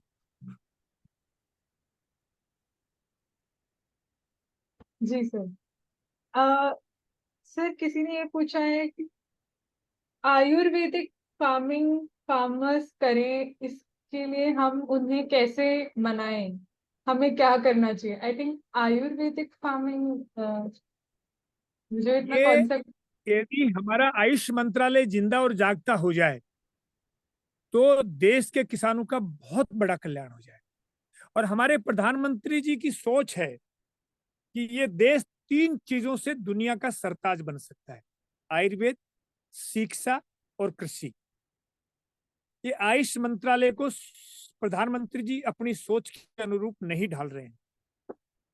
यदि आयुष मंत्रालय चाहे तो किसान के पास में हजारों तरह की जड़ी बूटियां वेस्टेज के नाम से पड़ी हैं, और वो सब के सब वेस्टेज का यदि उपयोग हो जाए तो इस देश के आयुर्वेद का, इस देश के किसान का और इस देश का, तीनों का एक साथ कल्याण हो जाए। तो इसके लिए और कोई विधा नहीं है, आयुर्वेद आयुष मंत्रालय ही इस देश में आने वाले समय में चुनाव आ रहे हैं, और ये वादा लिया जाए कि जो प्रधानमंत्री जी की सोच है कि 3 से देश महान बनेगा, तो आयुष मंत्रालय को जिंदा किया जाए। सबसे नकारा आदमी होता है ना, उसको आयुष मंत्रालय का मंत्री बना देते हैं, जो ढोता रहता है, छोटा मोटा बजट होता है, घसीटता रहता है, इधर उधर से खाते पीते रहते हैं, कोई लेना देना नहीं। जो आयुर्वेद की डिग्रियां लेके आते हैं उनमें से बहुत सारे लोग बहुत अच्छे लोग होते हैं, वो आयुर्वेद से भी प्रैक्टिस करते हैं, लेकिन अधिकांश जो एलोपैथिक प्रैक्टिस करते हैं, क्योंकि हम पिछड़ नहीं जाएंगे। इसके लिए आयुष मंत्रालय को ही एक्टिव करना पड़ेगा और हम सब लोगों को लगना पड़ेगा। जी, और सर। कोई? जी सर, अगला ये किसी ने पूछा है कि कैटल का जो पॉपुलेशन है वो कम हो रहा है, तो हम क्या, how can we go for organic farming? मतलब केटल का जो पशुओं के कम संख्या हो रही है वो? हाँ जी, तो वो कह रहे हैं तो अगर उनकी नहीं, कम संख्या हो रही है तो हम ऑर्गेनिक फार्मिंग की तरफ कैसे जाएं? एक गाय से 30 बीघा, जब मैंने कहा ना डीएपी यूरिया और गोबर की ट्रोलियां भर के धरती की खुराक नहीं है। जो है उन गायों से आप पूरी धरती को हरी भरी कर सकते हैं। हर किसान को 1, 2, 4 गाय पालनी चाहिए। आते ही वहां नेगेटिव ऊर्जा चली जाएगी, सकारात्मक ऊर्जा से किसान भर जाएगा। और उसी के गोबर से, जो है गौमूत्र और गोबर से, एक गाय के गोबर और गौमूत्र से 30 बीघा जमीन में बम्पर फसल ले सकता है किसान। कोई समस्या नहीं है। ये भ्रमित कर दिया हमें कि ट्रॉलियां भर भर के खाद डालो और प्रकृति को मजबूत करो, धरती को इससे जहर से बचाओ, और ऐसा कुछ नहीं है। आप इसमें देखना है तो आप सब लोग से निवेदन है कि सुभाष पालेकर की वीडियो को भी देख सकते हैं। पालेकर जी ने इसको बहुत पूरी विधि विधान से सब बातें समझाई है।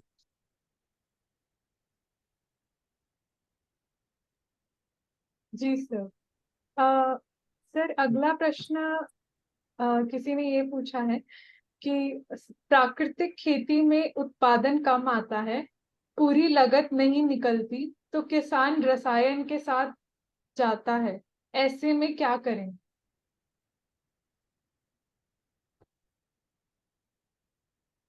आपकी आवाज कट गई, फोन आ गया था।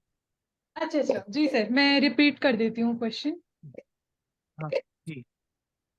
क्वेश्चन में सर किसी ने ये पूछा है कि प्राकृतिक खेती हाँ। में उत्पादन कम आता है, पूरी लागत नहीं निकलती, तो किसान रसायन के साथ जाता है, ऐसे में क्या करें?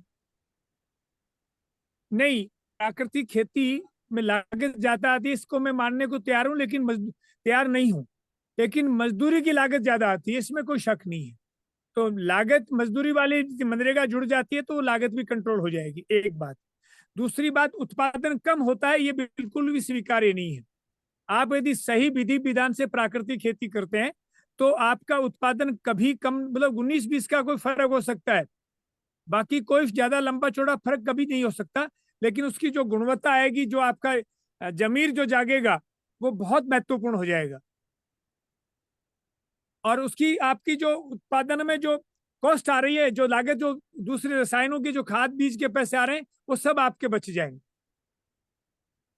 केवल लेबर इसमें ज्यादा है, बाकी और कोई लागत नहीं आएगी इसमें।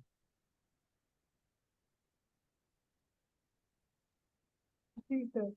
सर जी एक ये प्रश्न है कि क्योंकि आपने पहले आपने बात की थी कि जब आपने शुरू किया था तो लोगों का रिस्पांस नेगेटिव था काफी आपके फार्म स्टे की तरफ, कि आपने ये क्यों स्टार्ट किया।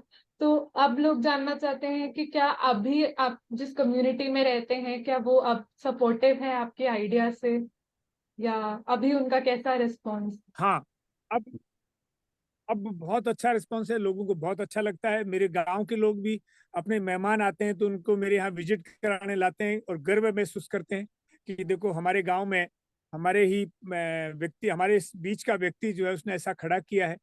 और देश विदेश की जब मीडिया और देश विदेश के लोग आते हैं तो गांव के लोगों को भी फायदा होता है। तो अब तो सब लोग सहयोग करते हैं। मेरे कहीं बोर्ड नहीं है, लेकिन कोई पूछता है तो पूरे गांव में सब घर बताते हैं और रास्ता बताते हैं, सब चीजें जो है।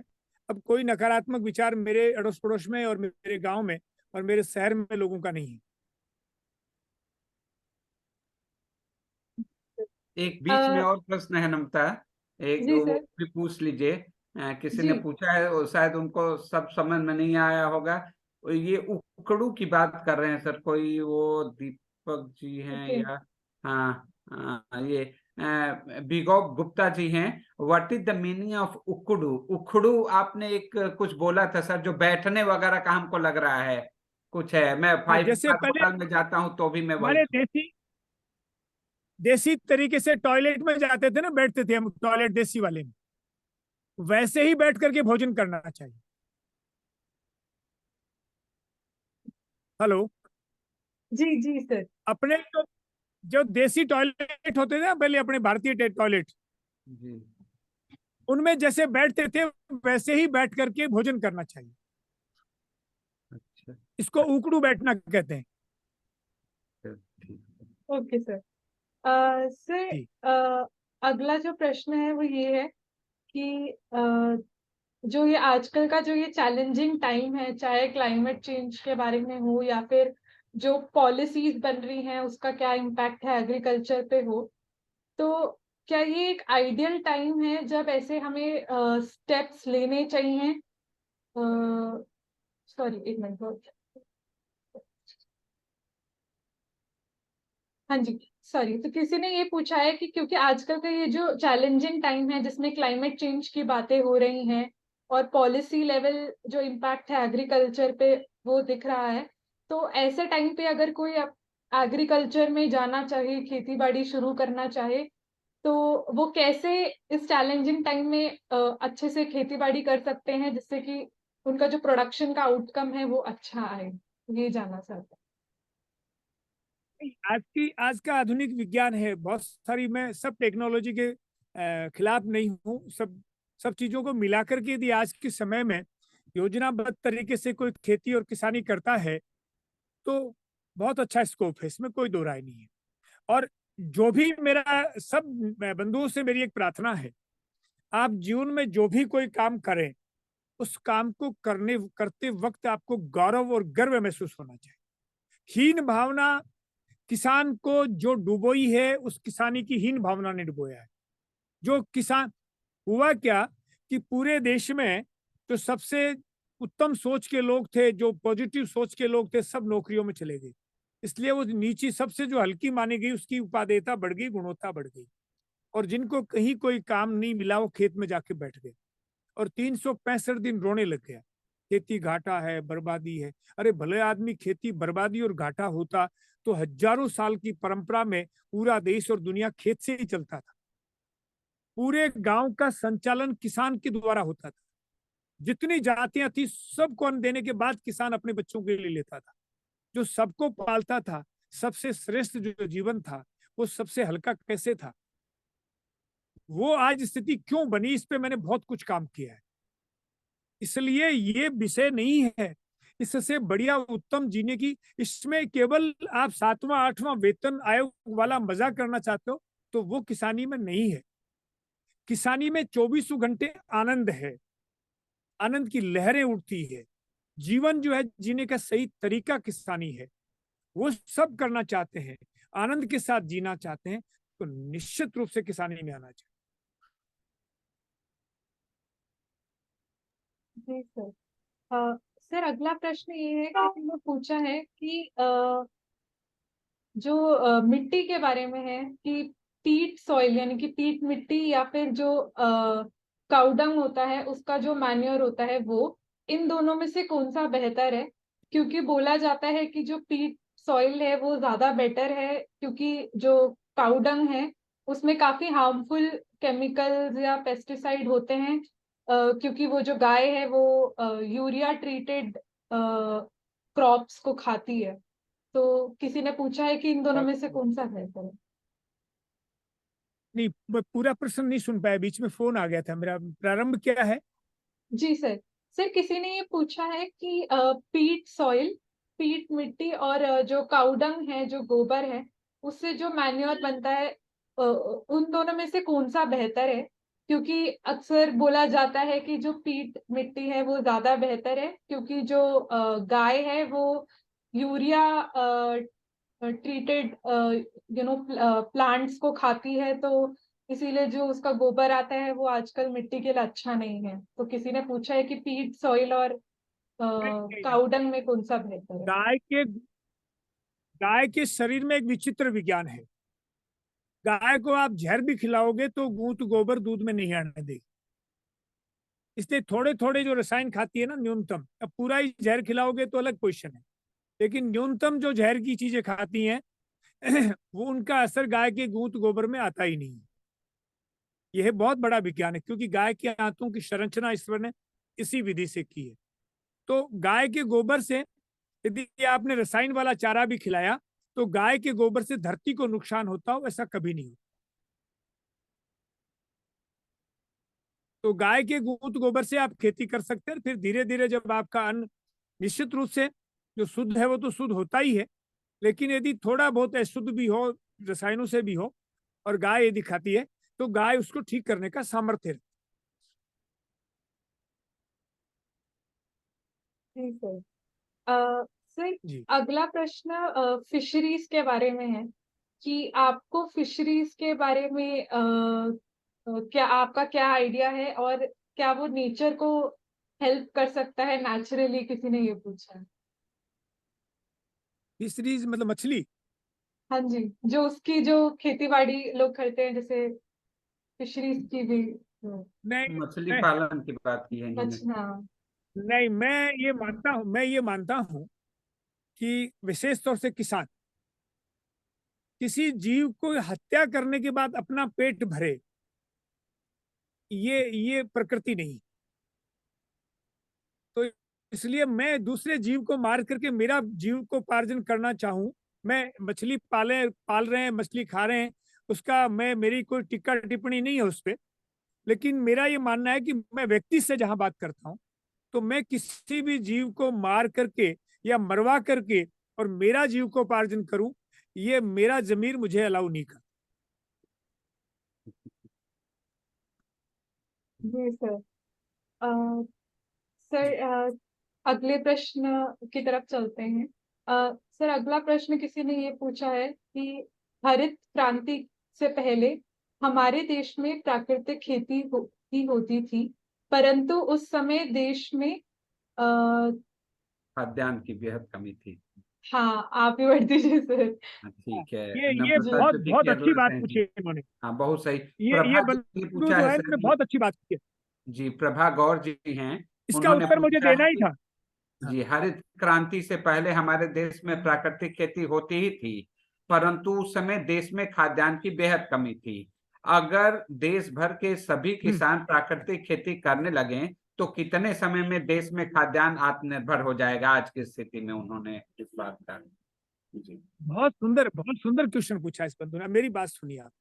इन भाई से ये पूछा जाए कि आपकी पूरी मैं दोनों इनके दो क्वेश्चन है, दोनों के उत्तर देता हूं आप। पहले वर्तमान की इसकी स्थिति जो इन्होंने हरित क्रांति की जो तारीफ की है, मैं उसके बारे में बता देता हूं। हरित क्रांति के दुनिया के जितने भी साइंटिस्ट हैं भारत के, उनको अब उत्पादन बढ़ाने की लास्ट सीमा आ गई इनकी। पंजाब की धरती बांझ हो रही है, हरियाणा की धरती बांझ हो रही है, साउथ की धरती बांझ हो रही है। राजनेता और आधुनिक लोग कह रहे हैं कि तुम उत्पादन बढ़ाओ, और दिन दिन इन रसायनों से उत्पादन देश का घटता जा रहा है। आज स्थिति यह है कि धरती की स्थिति जो है वो क्या है, पूरे देश चिंतित हो गया है। उत्पादन की बढ़ाने की सीमाएं इनकी लास्ट आ गई, अब डाउनफॉल शुरू हो गया। पहली बात। दूसरी बात, इस उत्पादन से जो नपुंसकता आई है, क्योंकि इसमें क्वांटिटी बढ़ी है, क्वालिटी का तो सत्यानाश कर दिया। आधुनिक विज्ञान के पास कोई संसाधन नहीं है क्वालिटी मेंटेन करने का, और क्वालिटी यदि मेंटेन नहीं हुई तो नपुंसक लोगों का पेट भरने से कुछ फर्क नहीं पड़ने वाला। पोरस तो क्वालिटी से आएगा, और क्वालिटी का इस क्वांटिटी ने सत्यानाश कर दिया। भारत के अंदर एक बड़ी भ्रांति फैलाई, किसान की उन्नति का रास्ता क्वांटिटी से है। ये बहुत दुर्भाग्यपूर्ण स्थिति हुई, क्योंकि वो क्वांटिटी के पीछे भाग छूटा और क्वालिटी का सत्यानाश कर बैठा। इसलिए किसान भी जहर खा रहा है, व्यक्ति भी जहर खा रहा है। और रही बात इस हरित क्रांति की, इस हरित क्रांति के जितने संसाधन लगाने के बाद भी क्या ये देश को आत्मनिर्भर बना सके? आज संपूर्ण खाद्यान्न में क्या भारत आत्मनिर्भर है? तेल कहां से लाता है? दालें कहां से लाता है? जब आधुनिक विज्ञान ने पूरे हथियार लगाने के बाद भी देश को आत्मनिर्भर नहीं बना सका, तो ऐसे विज्ञान का हम क्या करें? और रही बात पीछे की, तो प्राकृतिक खेती की इन्होंने बात की है कि हरित क्रांति से पहले, तो पहले भाई साहब 200 साल अंग्रेजों ने सबसे बड़ा अटैक भारत की संस्कृति, गाय और खेती पे ही किया। खेत को नेस्तनाबूद करने के लिए उन्होंने नील की फसलें करवाई, कहीं कुछ करवाई, देश की जमीन को डैमेज करने का सिस्टम उन्होंने चालू किया, किसानों के साथ उल्टे सीधे बीज का काम किया। तो पूरी हमारी प्राकृतिक खेती के जितने शोध होने चाहिए, खेत में किसान पे सबसे ज्यादा अटैक किया। तो किसी तरह का काम तो उन्होंने होने ही नहीं दिया। तो 200 साल डैमेज करते करते हम आजादी के वक्त तक धरती को डैमेज करने के धरातल पे आ गए थे। हमारे कोई सिंचाई के साधन नहीं थे। आज आपको बताइए, केवल हरित क्रांति से नहीं, सिंचाई के कितने संसाधन बढ़े। मेरे पूरे राजस्थान में कोई सिंचाई का संसाधन नहीं था आजादी के समय में, कुछ भी नहीं था। अब गांव गांव में, खेत खेत में ट्यूबवेल और बोरवेल हुए हैं। तो क्या हरित क्रांति से हुए? ये तो ट्यूबवेल है, पानी जमीन से आया ना, हमने प्रकृति का दोहन किया है। तो ये सब चीजों में एक चीज महत्वपूर्ण है कि रसायन खाद और ये हमारे जितने आए, ने जो है भंडार भर लिए। बहुत सारे फैक्टर काम किए हैं। अब उन कि क्वांटिटी से काम नहीं चलेगा, क्वालिटी मेंटेन करनी ही पड़ेगी। ये मान के चलना पड़ेगा देश को। नम्रता जी, मेरा चूंकि प्रभा जी के ही सवाल से मिलता जुलता एक था, तो मैं सोचा सर से थोड़ा। सर जी एक जी चीज, आप तो चूंकि मान लीजिए प्रधानमंत्री के इस उसमें ग्रुप में भी हैं, जिसमें आप किसानों के उससे संबंधित मीटिंग में हमेशा जाते रहते हैं। मैं बस ये जानना चाहता था सर कि अभी जो ट्रेंड है खेती में, वो क्या अभी केमिकल और इस तरह के पेस्टिसाइड्स वगैरह के तरफ रुझान ज्यादा है लोगों का, या अभी और ये नेचुरल फार्मिंग की तरफ लोगों का किस तरफ ज्यादा अभी झुकाव होना शुरू हुआ है? सर, देश के प्रधानमंत्री का और देश के प्रबुद्ध लोगों का और देश के जागते और जिंदा किसानों का रुझान जो है वो प्राकृतिक खेती की ओर है। लेकिन हमारे देश के जो तथाकथित एग्रीकल्चर के साइंटिस्ट हैं, उनका रुझान टोटल रसायनों की तरफ है। हमारे देश के उद्योगपतियों का रुझान जो है, जो कैपिटलिस्ट जो जो जितने भी उद्योगपति हैं, उनका रसायनों की तरफ है। वो नहीं चाहते कि ये देश प्राकृतिक रूप से किसान समृद्ध हो। भारत सरकार, प्रधानमंत्री जी बहुत सुनिश्चित रूप से चाहते हैं, मैं उनको साधुवाद देता हूँ। हमारे गुजरात के गवर्नर जो है, वो भी इसमें बहुत अच्छी तरह से लगे हुए हैं, मैं उनको भी साधुवाद देता हूँ। और देश के बहुत सारे, आप जैसे बहुत सारे लोग लगे हुए हैं, जिंदा और जागता लोग, सब चाहते हैं कि ये देश प्राकृतिक संसाधनों से मजबूत हो, ये धरती जो है मजबूत हो। लेकिन जो व्यापारी किस्म के लोग हैं, जो धरती को भी चूसना चाहते हैं, जो डीएपी यूरिया के 1000 कट्टे छपते हैं और 1 लाख का बिल काटते हैं, वो सब्सिडी खाने वाले नहीं चाहते हैं। और रसायन खेती नहीं रहेगी तो साइंटिस्टों की भी दुकानें बंद हो जाएंगी, इसलिए ये भी नहीं चाहते। इनकी जमात पूरी खिलाफ खड़ी है। ये बहुत बड़ा षड्यंत्र है, इसको हमें समझना पड़ेगा। इसलिए मैं साइंटिस्टों से हाथ जोड़ के कहता हूं कि हमारे भाई बंद हैं, आप हमें पनपने दीजिए भाई, आप आइए ना। हम इस विज्ञान को खत्म करने के पक्षधर नहीं है। आप लैब में टेस्ट करिए, हम जमीन पे टेस्ट करते हैं, दोनों मिलके साथ काम करते हैं। लेकिन वो नहीं चाहते, वो तो कह रहे हैं तुम तो अनपढ़ और गंवार हो, डिग्री तो हमारे पास में है। तो ये ठीक प्रक्रिया नहीं है सर। नम्रता जी प्लीज। जी सर। सर अगला सवाल ये है कि आपका जो इतना सुंदर सा बेसिक थॉट को आपको एक्शन में ढालने के लिए कितना टाइम लगा होगा सर? खूब दिनों से यही तपस्या कर रहा हूं नम्रता जी। हम तो ये चाहते हैं कि देश बदले, लोग जागें, लोग जिंदा हो जाएं। मेरा कोई लंबा चौड़ा व्यापार करके बहुत बड़ा व्यापारी, बहुत बड़ा आदमी बनने की मेरी कोई ख्वाहिश नहीं है। मैं बहुत छोटा सा जंगल में रहता हूँ, बहुत खुश हूँ। मेरे गेट से बाहर निकलता हूँ तो मेरे रोंगटे खड़े हो जाते हैं कि क्या खाऊंगा, कहाँ सोऊंगा, कैसे रहूंगा, कैसे वातावरण हो जाऊंगा। जी बहुत घबराता है, लेकिन फिर भी मुझे खूब यात्राएं करनी पड़ती है, क्योंकि मैं चाहता हूँ कि सब मेरे परिवार के लोग, मैं आपसे कहा ना, ये पंथ कौन से का है, ये जाति का कौन सा, धर्म से कौन सा, नहीं। मैं कह रहा हूं कि सब मिलकर के, सब प्राणी सब मिलकर के यदि प्रकृति को नहीं बचाएंगे तो सब धरे रह जाएंगे, अब सब नष्ट हो जाएंगे। इसलिए सबका विकास ही हमारा विकास है, एक बच जाएगा ऐसा संभव नहीं है। इसलिए सबको बचाएं, ये हमारा भागीरथी प्रयास होना चाहिए। इसके लिए चाहे वो विज्ञान में, किसी की आलोचना नहीं करता हूं और मैं किसी की निंदा भी नहीं करता। सब हमारे अपने हैं। कोई भटक गए, हमारी बात का विरोध करते हैं, तो शायद हम उनको समझाने में असमर्थ हैं, मैं ऐसा मानता हूँ। मैं ऐसा नहीं मानता हूँ कि वो नालायक लोग हैं इसलिए हमारी बात नहीं समझ रहे। नहीं, वो बहुत अच्छे लोग हैं, लेकिन हमारी कमी है कि हम उनको बात नहीं समझा रहे हैं, समझा पा रहे हैं।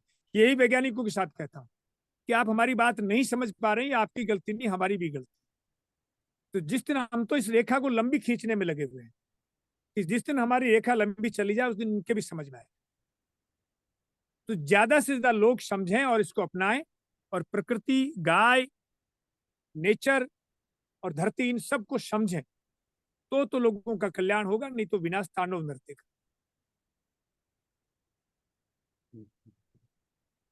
एक दो और प्रश्न ले लीजिए नम्रता जी, इसके बाद ना जी जी जी। जो मैंने वाला सर अगला प्रश्न ये है कि आज के फसलों में पहले जैसा स्वाद क्यों नहीं होता? पहले मोटे अनाज में मीठापन था, आज के चावलों में वो स्वाद स्वाद नहीं नहीं। रहा, क्यों? इसमें सबसे बड़ा फैक्टर तो जमीन का है, दूसरा बीज का है, और तीसरा क्लाइमेट का, वातावरण का भी।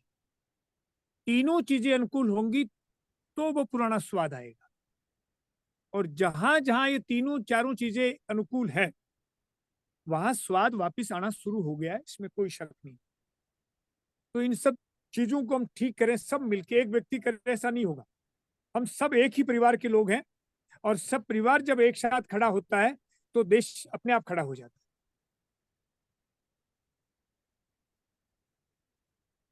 जी सर, बिल्कुल।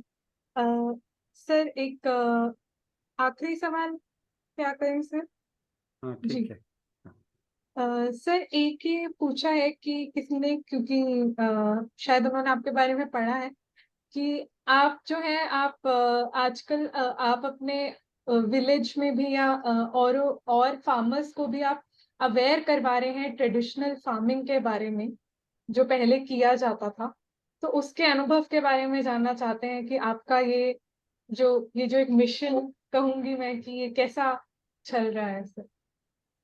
शुरू में मेरे गांव के लोगों का रुझान कम रहा।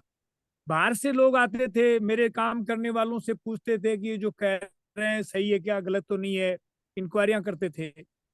लेकिन अब धीरे धीरे जो नौजवान पीढ़ी आ रही है, वो मेरे गांव के लोग भी जो है, बहुत सारे नौजवान तैयार हुए हैं, जुड़े हैं, और गाय भी पाल रहे हैं, और खेती भी जो है वो बिना जहर की कर रहे हैं। और धीरे धीरे सब परिवर्तन हो रहे हैं। अभी पूरा गांव मेरा परिवर्तन हो गया है ऐसा तो मैं नहीं कह सकता, लेकिन नौजवान जो खेती खुद कर रहा है। समस्या ये है कि आज मेरे गांव शेखावाटी पूरे देश में सबसे समृद्धिशाली इलाका है। यहाँ जिसके पास खेत है वो खेती नहीं करता, और दूसरों से अपनी मनमर्जी करा नहीं सकता। इसलिए मजदूर या पार्टनर में लोग रखते हैं, तो वो पार्टनर या मजदूर जो अपनी मर्जी से खेती करते हैं। इसलिए बहुत सारी समस्याएं हैं, उनको धीरे धीरे हम तैयार कर रहे हैं। मेरे आसपास के इलाके में, आसपास के गाँव में बहुत सारे किसान जो है खड़े हो गए, जुड़ गए। मैं उनकी सेमिनारें भी करता हूँ, उनको यहाँ बुला के ट्रेनिंग भी करता हूँ, और फार्म पे उन लोगों के यहाँ विजिट भी करता हूँ, और जो जिंदा और जागते लोग हैं उनको जगाने का प्रयास भी करता हूँ। एक नम्रता जी, एक अमन जी का और सवाल हाँ है, हाँ, वो मैं पूछ वही लीजिए, पूछने बात वाली खत्म थी। कर देते जी। हैं। किसी ने सर ये पूछा है, क्योंकि आपने क्रॉप्स मतलब खेती के बारे में तो आपने कहा कि नेचुरल फार्मिंग को ही आप रेकमेंड करते हैं और फॉलो भी करते हैं। तो वो जानना चाहते हैं कि आपके क्या विचार हैं दूसरे जो प्रोडक्ट्स हम अपने स्किन के लिए, बालों के लिए यूज करते हैं, जो कि डायरेक्टली इनडायरेक्टली हमारे हेल्थ पे या हमारे लाइफस्टाइल पे उसका असर होता है। तो क्या वो भी मतलब नेचुरल प्रोडक्ट से होना चाहिए, या कैसे है, वो जानना मेरी चाहते हैं। मेरी वाइफ जो है मुझे आज कह रही थी कि मुझे बहुत दिन हो गए हैं, मैं साबुन, क्रीम, तेल कुछ भी यूज नहीं कर रही। मैंने कहा क्या कर रहे हैं, आपका चेहरा कैसे चमक रहा है? तो उन्होंने कहा कि रोज मैं बिलोवना करके गाय का घी, लूनिया जो मक्खन होता है, वो सुबह सुबह पूरे हाथ और चेहरे पे मल लेती हूँ। उनसे पूरी चेहरे पे क्रांति आ गई है। तो ये सुगंधित तेल और सुगंधित जो आइटम आ रहे हैं, उनसे हमारा जो है वो बाह्य सौंदर्यकरण सुधरेगा, ये भ्रांति हमें छोड़ देनी चाहिए। और इससे खूबसूरती आएगी ऐसा भी नहीं है। आप सरसों का तेल लगाएं, आपके बाल रेशम जैसे हो जाएंगे, एक भी बाल नहीं झड़ेगा। थके हुए हैं, मेरी कच्ची घानी का तेल की 3 बड़ी विशेषताएं हैं। जो भोजन बनाता है वो कोई लाट साहब नहीं कह सकता कि आपने घी में बनाया, तेल में बनाया, कोई पता नहीं लगता। और थका हुआ आदमी मालिश कर ले, 15 मिनट में थकान दूर।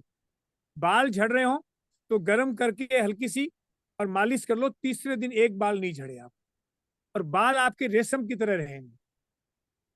साधारण पानी साबुन से भी नहाएंगे तो आपके बाल मुलायम रहेंगे। तो हमारी जितनी हम इन कृत्रिम चीजों से बच सके, प्राकृतिक चीजों की ओर आ सके, निश्चित रूप से आना चाहिए। ये हमारे स्वास्थ्य के लिए, हमारे वातावरण के लिए, हमारी आने वाली नस्लों के लिए बहुत जरूरी है। जी सर। सर, इसका एक मतलब आखिर में, सर जी, सॉरी, बोलिए सर। नहीं नहीं, नहीं बोलिए नहीं, प्लीज। नहीं आप। नहीं, मैं बस सर सवाल पूछ रही थी एक अपनी तरफ से। हाँ तो हाँ। आपका सवाल हो जाएगा। मतलब सर का हिंट देने का ये मतलब है कि सब लोग एक देसी नस्ल का गाय पाल लीजिए और उसी के घी और मक्खन को अपने चेहरे पे लगाइए, सारा कुछ ठीक रहेगा। किसी तरह के अब वही जिएगा जो गाय का घी पिएगा। जी जी, नम्रता जी। जी सर, सर ये एक मेरा सवाल है, क्योंकि जी। हमारा ये युवाओं का देश है और आपके इतने क्या बताऊं सर, थॉट्स इतने अच्छे हैं, विचार इतने अच्छे हैं, तो मैं चाहूंगी कि आप एक मैसेज हमारे युवाओं को भी दें, क्योंकि विश्व युवा केंद्र युवाओं के लिए भी काम करता है, तो हम चाहेंगे कि आप उनको क्या बताना चाहेंगे। मैं इस देश की मातृशक्ति को तो दो बातें कहना चाहूंगा कि हमारे देश की एक विराट परंपरा थी कि पहले सबसे पहले रोटी का भोग हम गाय को लगाते, और आजकल वो रोटी का भोग श्रीमान जी को लगा रही है और उन सबको गाय बना दी। लोग कहते हैं अच्छी बात और सच्ची बात करने वाले मर्द गायब हो गए, तो मर्दों को तो गाय बना दिया। इसलिए आप, मैं मातृशक्ति से प्रार्थना करता हूं कि अपने घर में एक डब्बा रखें, जो शहर में रहते हैं, एक अनाज एक आटे की मुट्ठी गाय के लिए निकालें, और जो नजदीक में जो भी गायें गौशाला हो उस तक वो पहुंचाएं। इसका रीजन है, हम 1 किलो पेड़ा लेते हैं और 1 लड्डू गणेश जी के चढ़ा देते हैं तो प्रसाद बन जाता है। ऐसे ही एक मुट्ठी अनाज आप रोज निकाल दी तो आपका भोजन जो है प्रसाद बन जाएगा, और प्रसाद जो है वो नुकसान नहीं करता, गुण करता है। दूसरी परंपरा हमारे यहाँ थी, आखिरी की रोटी हमारे कुत्ते को खिलाई जाती थी, वो आजकल श्रीमती जी खुद खा लेती है, जो गेट में घुसने से पहले ही आधे कपड़े फाड़ डालती है, और खुद नहीं खाती तो बच्चे खा लेते हैं। लोग कहते हैं भाई भाई कुत्ते की तरह लड़ रहे हैं, तो कुत्ते की हिस्से के खाएंगे तो कुत्ते की तरह लड़ेंगे, मनुष्यों की तरह कैसे लड़ेंगे। मेरे कहने का तात्पर्य यही है कि हमारे महापुरुषों ने, हमारे आदर्श पुरुषों ने और हमारे सदग्रंथों ने जो जीवन पद्धति बताई है उसकी खोज करें, उस पर अनुसरण करें, तो ही हमारा जीवन सफल होगा, दूसरा कोई रास्ता नहीं। और मैं विशेष तौर से नौजवानों से कहना चाहता हूं कि खेती बड़ा आनंद का विषय है, डूब करके करो, आनंद के साथ करो। ये टोटल ये गड़बड़ जो है, मेरे से एक बार दिल्ली में पत्रकार ने पूछा कि आप आनंद की अनुभूति कब करते हैं। मैंने कहा 48-50 का टेम्परेचर हो, सूर्य अपने यौवन पे हो, आग उगल रहा हो और धरती नीचे से सुलग रही हो और मेरे हाथ में कसी और पूरा शरीर पसीने से लथपथ हो, और उस वक्त एक लू का थपेड़ा आए, एक पूरी लू चलती हुई हवा आए, और वो आनंद जो है वो व्यक्ति देखने से सुनने से नहीं आ सकता, वो भोगने से आता है। और वो इस देश का युवा भोगे तो वो स्वर्ग का गेट धरती अपने ठोकर से खोले। बहुत आनंद का विषय है ये, जो है ऐशो आराम का विषय नहीं है। इसलिए सब नौजवान गांव में आए, खेत में आए, और जीवन में जो भी वस्तु आप लेना चाहें वो सीधी किसान से लें। ये एक नियम कर लें, साल में एक बार अपने बच्चों को, परिवार को सब लेकर के खेत में जाएं, किसान के पास जाएं, देश के किसी भी किसान के पास जाएं, जहां अच्छा लगे वहां जाएं। इसलिए प्रत्यक्ष और अप्रत्यक्ष रूप से गाय से जुड़े। इस देश के कल्याण का मार्ग गाय है, इस देश को आगे रास्ता दिखाने का कोई सिस्टम है तो वो गाय है। मैं हर आदमी से विनती करता हूं कि आप कुछ ना कुछ आइटम, कुछ ना कुछ खाने की वस्तु गौ में जरूर रखें।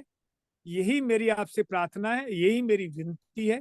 और ये सब देखना समझना हो, कभी भी आप जोर की ढाणी आए, देखें और समझें।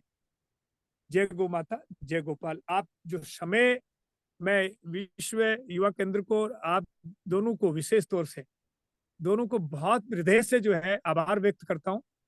आपकी जो मधुर वाणी से जो इस पूरे वातावरण को गरिमा दी, और आप दोनों की जो सोच, जो इतने लोगों को साथ लेकर के बहुत बड़ी सोच के साथ में बड़ा जो आपने काम किया है, उसके लिए मैं जितनी प्रशंसा करूं उतने ही कम है।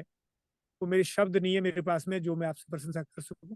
इसलिए आपको बहुत बहुत साधुवाद, प्रणाम। जय गौ माता, जय।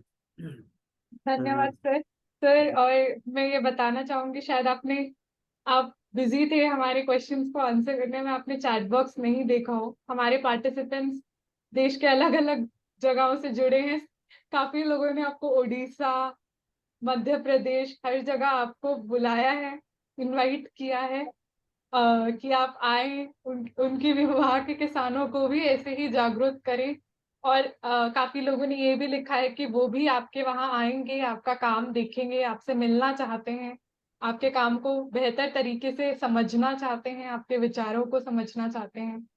सर, आप कुछ बोलना चाहेंगे या फिर मैं वोट ऑफ थैंक्स की नहीं तरफ नहीं, चलूं? बहुत बहुत, मैं मतलब आपसे कहा ना कि इतना बड़ा संगम, पूरे देश, हम सब एक ही परिवार के लोग हैं। अच्छे लोग और अच्छी जगह किसी की बपोती नहीं होती है, वो जीव प्राणी मात्र के कल्याण के केंद्र होते हैं। इसलिए हम सब इस सृष्टि को बचाने के काम में आहुति दें, इस काम को आगे बढ़ाएं। इसी आशा और अभिलाषा के साथ में आप सब लोगों को मैं नमन करता हूं। और जो भी भाग लिया, ऐसे लोगों को जिंदा और जागते होने का सबूत ऐसी सेमिनारों से ही मिलता है। जब भी इस तरह के आयोजन पूरे देश में कहीं भी हो, हमें बढ़ चढ़ करके हिस्सा लेना चाहिए, भाग लेना चाहिए, ज्ञान का आदान प्रदान करना चाहिए। हम आपस में जितना ज्ञान बांटेंगे, उससे बड़ा कोई गुरु दुनिया में नहीं है। तो अब की बार ऐसी सेमिनार रखो जिसमें हम गेट टुगेदर आपस जी में जी बैठ करके जी और जी हमारे ज्ञान का आदान प्रदान करें। बहुत सारे अभी मार्मिक क्वेश्चन नहीं आए। मैं आपसे अर्ज करूं कि मुझे सीधे बहुत जटिल प्रश्न जो आते हैं तो मुझे बहुत खुशी होती है। जी जी तो जी जटिल से जटिल प्रश्न आने चाहिए। मैं जी वो व्यक्ति नहीं हूं, क्योंकि मैं जमीन से, मेरी एक भी बात हवा से उठा के हवा में नहीं फेंकता हूं मैं। मेरा प्रैक्टिकल अनुभव है। और मैं जटिल से जटिल प्रश्न को देने की सामर्थ्य की बात नहीं करूंगा, प्रयास की बात करता हूं। तो सब तरह के लोग और क्वेश्चन करें, और आपसे निवेदन है कि ऐसी सेमिनार आप करें, और यदि प्रैक्टिकल कर पाते हैं तो और भी बढ़िया बात है। नहीं तो आप ऐसे पूरे देश भर से महीने डेढ़ महीने से आपको ऐसा आयोजन करते रहना चाहिए। ऐसी मेरी आपसे प्रार्थना है दोनों से। तो मैं समझ रहा हूँ नम्रता जी कि सर मैं आपसे एक बार बात कर लूंगा, और जो आप कांटेक्ट नंबर देना चाहेंगे हम ग्रुप में थोड़ा शेयर भी कर देंगे, ताकि जो लोग वहां नंबर विजिट दे करना सकते हैं, मेरे चाहते नंबर हैं देने में बात कर। कहीं जी पूछने की जरूरत नहीं है आपको। जी जी। तो और इसके बाद वीडियो वगैरह भी आपके काफी अच्छे हैं, वो भी लोग आप देखेंगे। गूगल पे जोर की ढाणी भी, और जो है मेरे जी नंबर जी भी मिल जी। जाएंगे वहां। तो मैं समझता हूँ कि आज हम लोगों के लिए बहुत ही अच्छा समय रहा। आपने समय निकाला, हमारे लोगों के लिए इतना कीमती समय दिया। हम समझ सकते हैं आप कितने बिजी होंगे। फिर भी दूसरी जो सबसे बड़ी बात है सर, व्यवसाय के बाद जो क्लाइमेट के परिवर्तन का एक सबसे बड़ा, वो हम अगर मानते हैं कोई पार्ट, तो वो हमारा कृषि से संबंधित होता है। इस कृषि को आप जी, पूरी रूप में रासायनिक से मुक्त कर कैसे प्राकृतिक खेती की तरफ ले आने का आपने बीड़ा उठाया है, जिससे एक तरफ तो हम अपने स्वास्थ्य को और इसके अलावा अपने धरती के स्वास्थ्य को कैसे सुधारें, ये अपने आप में एक अहम मुद्दा। आप इस पे नहीं, मानवता हम। कैसे सुधारें सर? जी मानवता कैसे सुधारें हम? जी जी हम नरभक्षी हो गए। हम जी जीवों को मारने वाले होते कौन हैं? जी जी। हम तो ये हम हमारे इस चंद दिनों के जीने के लिए हम लोगों की हत्या करके पेट भरे, ये कौन सा विज्ञान है? हमें यहाँ से जाने के बाद जवाब देना पड़ेगा ना, कि आपका दिल दुखाया, आपको आपको हमने पीड़ा पहुंचाई। प्रत्येक का हिसाब किताब होगा। कितने जीव मारे, कितने जीव मारने के बाद कितना आहार खाया, इससे बच नहीं सकते हम लोग। इसलिए मेन टारगेट ये है कि हमारे से किसी तरह की जीव की हत्या हो ही नहीं। हम जिंदा रहें, हम स्वस्थ रहें, ऐसा सोच मेरी है ही नहीं। भाड़ में जाएं हम, कि हमारे से किसी का नुकसान नहीं हो, ये मेरे लिए महत्वपूर्ण है। तो आपके इस विचार को हम सैल्यूट करते हैं। मुझे उम्मीद है कि आज के प्रतिभागियों ने बहुत कुछ सीखा समझा होगा, और उन्होंने आपके चैट बॉक्स से आपके इस बात को सहर्ष स्वीकार किया है। मैं विश्व केंद्र की तरफ से और मेवाड़ इंस्टीट्यूट की तरफ से आपका बहुत बहुत हृदय से आभार व्यक्त करता हूं। आपने अपना समय दिया। मैं प्रतिभागियों को भी सर आभार व्यक्त करता हूं। प्रतिभागी अपने पार्टिसिपेंट्स बिल्कुल लगे रहे, उन्होंने बीच बीच में अपने कमेंट देते रहे। उनका यह रहना ही हम लोगों को मोटिवेशन देता है। तो हम एक बार आप सभी को हृदय से आभार व्यक्त करते हुए आपकी इजाजत हो तो यही पे कार्यक्रम को समाप्त करें। बहुत बहुत धन्यवाद सर।